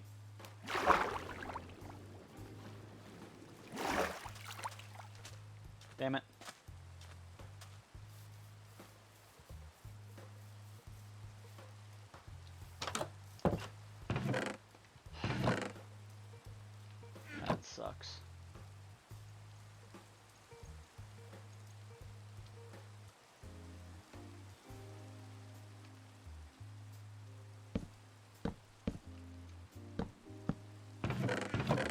let's try to get a bit organised now. We're getting to the point where we kind of need to be.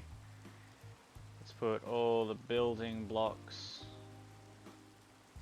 up in now. Up in them now chests.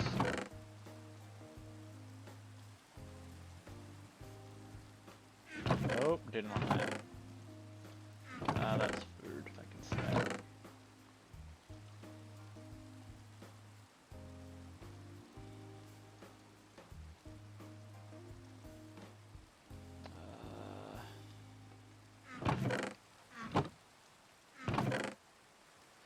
Valuables can go in the top right chest.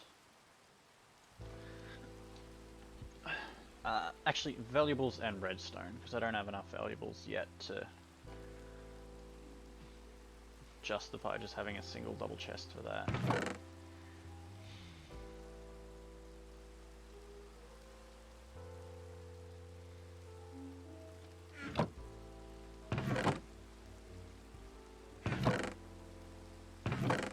This one can be plant stuff and monster drops.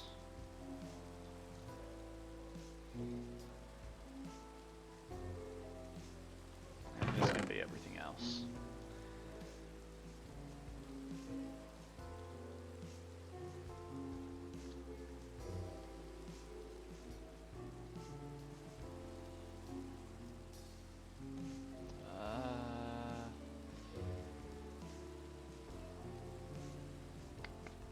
Put that there.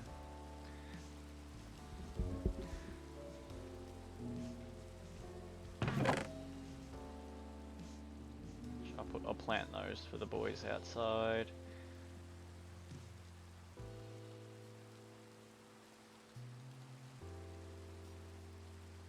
That can go in valuables, that can go there, even though I'm not using it once I get to the nether. It'll save me spending some of my stuff. That's larger than 64.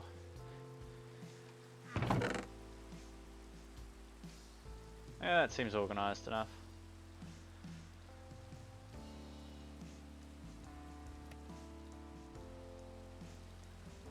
And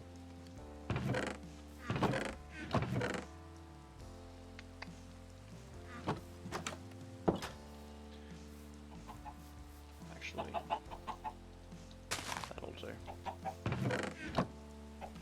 The fuck? How'd he die? Oh well, you're fine. Hey, one grew. Let us go ransack the village again, see if they have any bookshelves.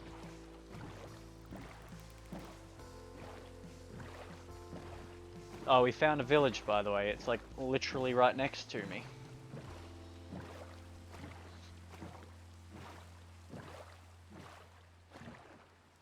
I forgot to grab food. That's alright. We see that sugar cane, I'll grab that first.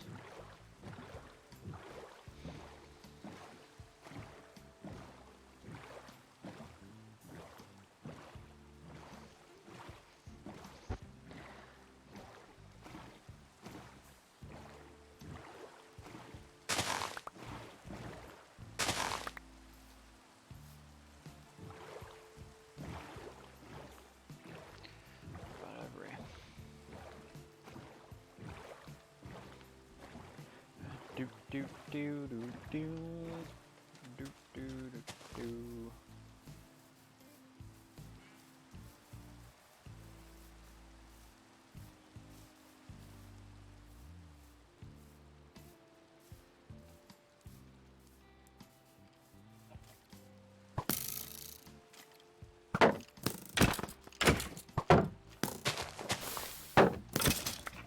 Oh, I thought it dropped a bow.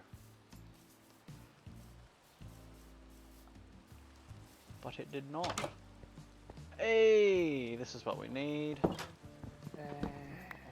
Steal that. Poggers.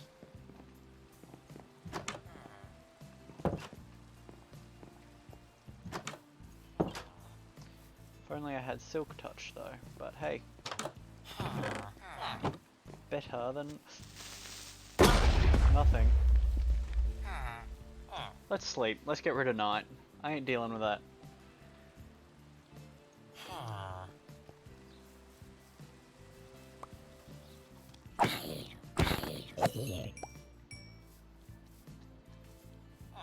There's a baby, yeah.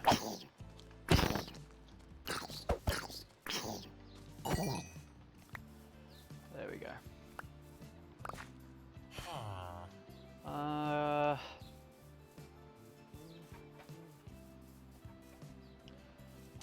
Well, we got some books. Do they have any more books?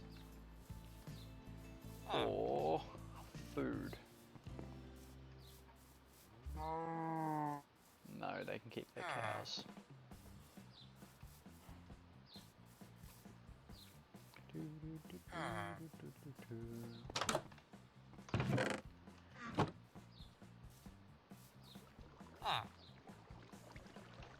There's a librarian here, which makes me think there is another library up here somewhere. Ooh, wheat.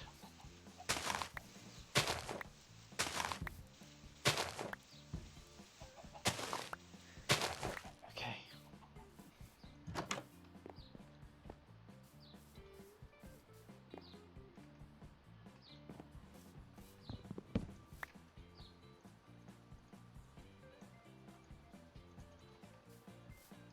Let's get this done quickly. There we go, bread.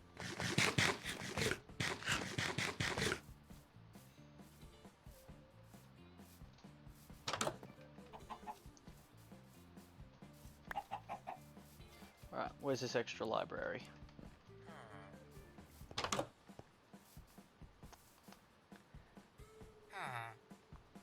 This, he should have dissociated.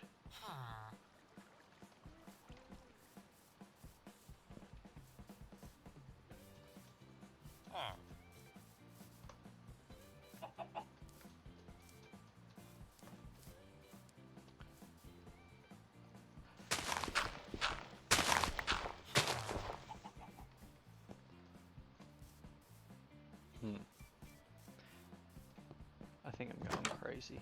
But oh well. I'll ignore that for now. I'll snag that. That'll be useful for re-enchanting stuff. Alright. Let's get back to the hoose. Head off. All good, Gooven. Catch you later. If you end up streaming tonight, have a good stream. Depending on the time, I might be able to drop in and say hi. But we'll see, depending on with my D&D and stuff. Catch you later, bud. Hope you feel better soon.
Sorry, don't mind me just sending a text message really quick.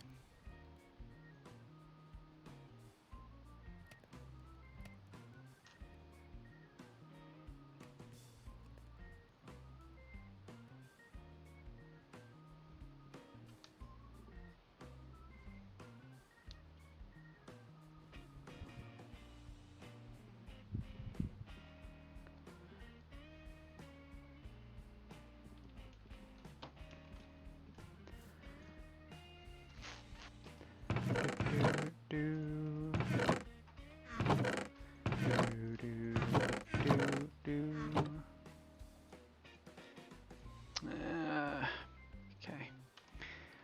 Bookshelf.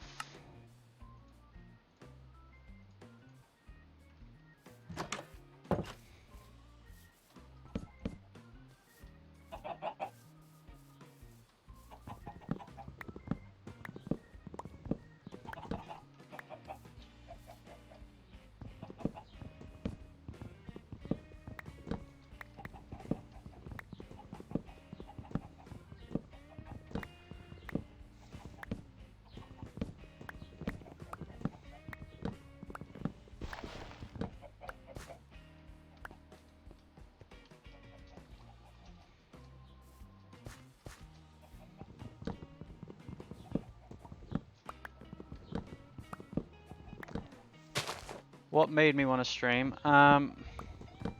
Lockie said he wanted to do the hardcore Minecraft thing, and he mentioned that he would have wanted everyone on the server to stream their parts, or at least record them. So my thought process was, you know, just I'll set up a stream and do some practice runs and stuff before he sets that up. So that's kind of what these streams are. It's just me streaming whatever I'm doing, get some practice in before doing it, so that he can have a bit better of a higher quality thing that he wants to do.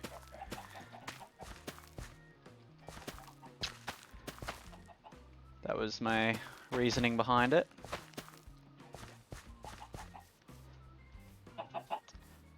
Plus, then when I'm sitting around playing video games, I don't feel like such a loser because I'm not doing it by myself.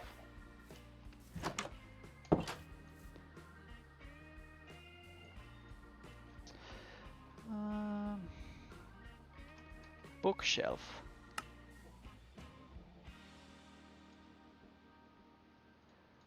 Yeah.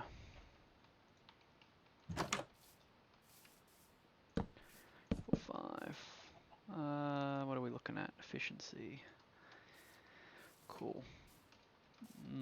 Any more grown? I'll just spread that further. But yeah, I might not stream for very much longer because I've already been going almost 4 hours.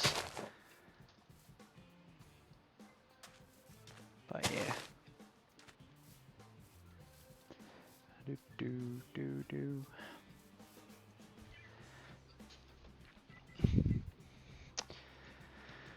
I also just got a very annoying email which I need to go deal with, so I'll probably have to end fairly soon. Chicken eggs.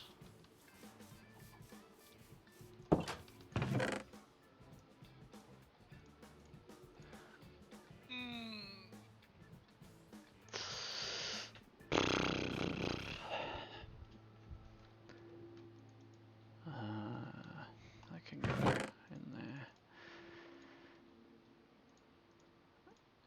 Kill him. No, I can't do that.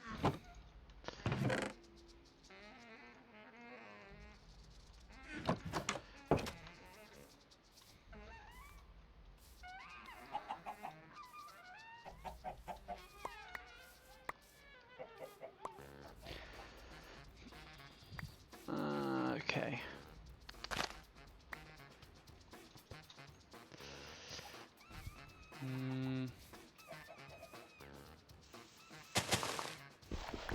Not with that attitude. It's for a job that I applied for.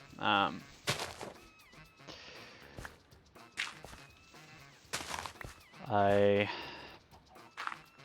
got kicked back for some medical stuff, but I cleared it.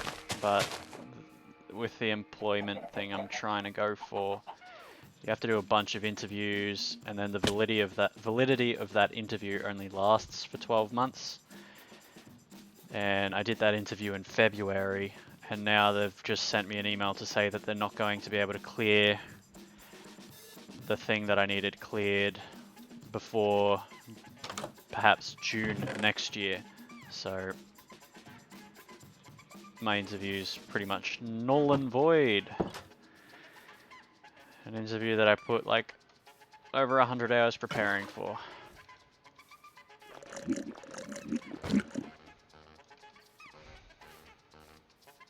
So, yeah.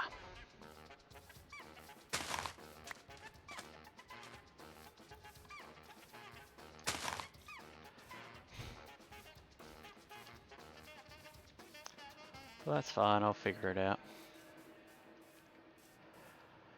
I can, but it's like a group interview setting, and so your position and performance is based on the performance of the others around you and how you operate within that group. And the group that I got last time was really good. And so I managed to do really well. I'm just worried, you know, going through it again, I might not do as well. And it's also like an 8 to 9 hour interview process.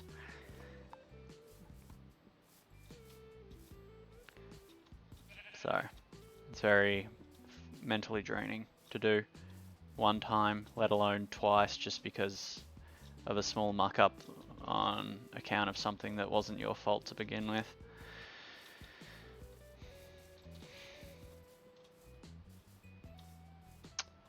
Thanks, dude.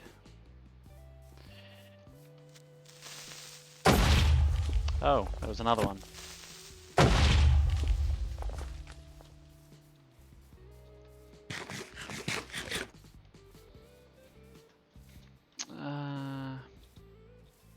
Spider, there's one. Ow.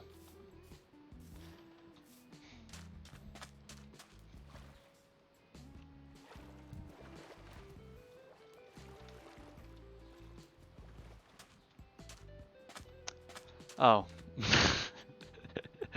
That's a boat, not a spider. Even with glasses on, I can't tell what I'm looking at.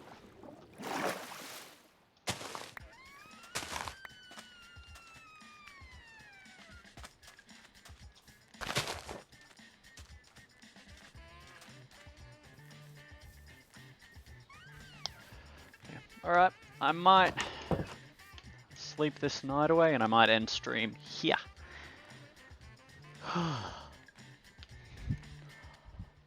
Tunka for coming and watching, I do appreciate it. And thanks for the follow last night, even though I wasn't streaming. Much appreciated.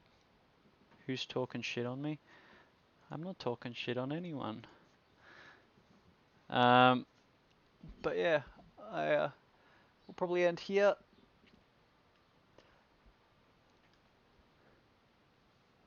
Rooting lucky for me. But yeah, I've had a fun stream. Gone for over 4 hours. Did alright, I think. A bit better than yesterday's. I think I was a bit better at talking.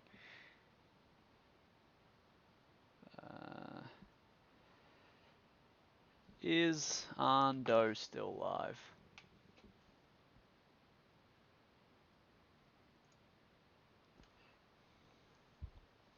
Or is anyone still live for that matter?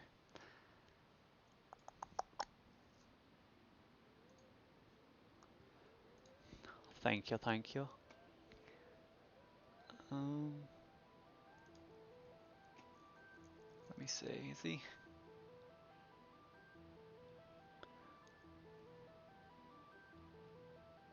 No, he's gone offline. Alright. Well, I don't think I have anyone that I can forward the stream onto, so I guess I'll just end it. Thank yous for coming.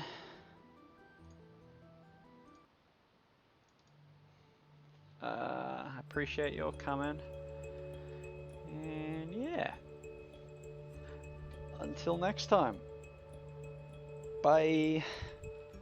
Oh, before I go, everyone, links there. Feel free to join the Discord and everything. Follow me on Twitter so you can see when I go live. All that business. Tee hee. Thanks, guys. Bye.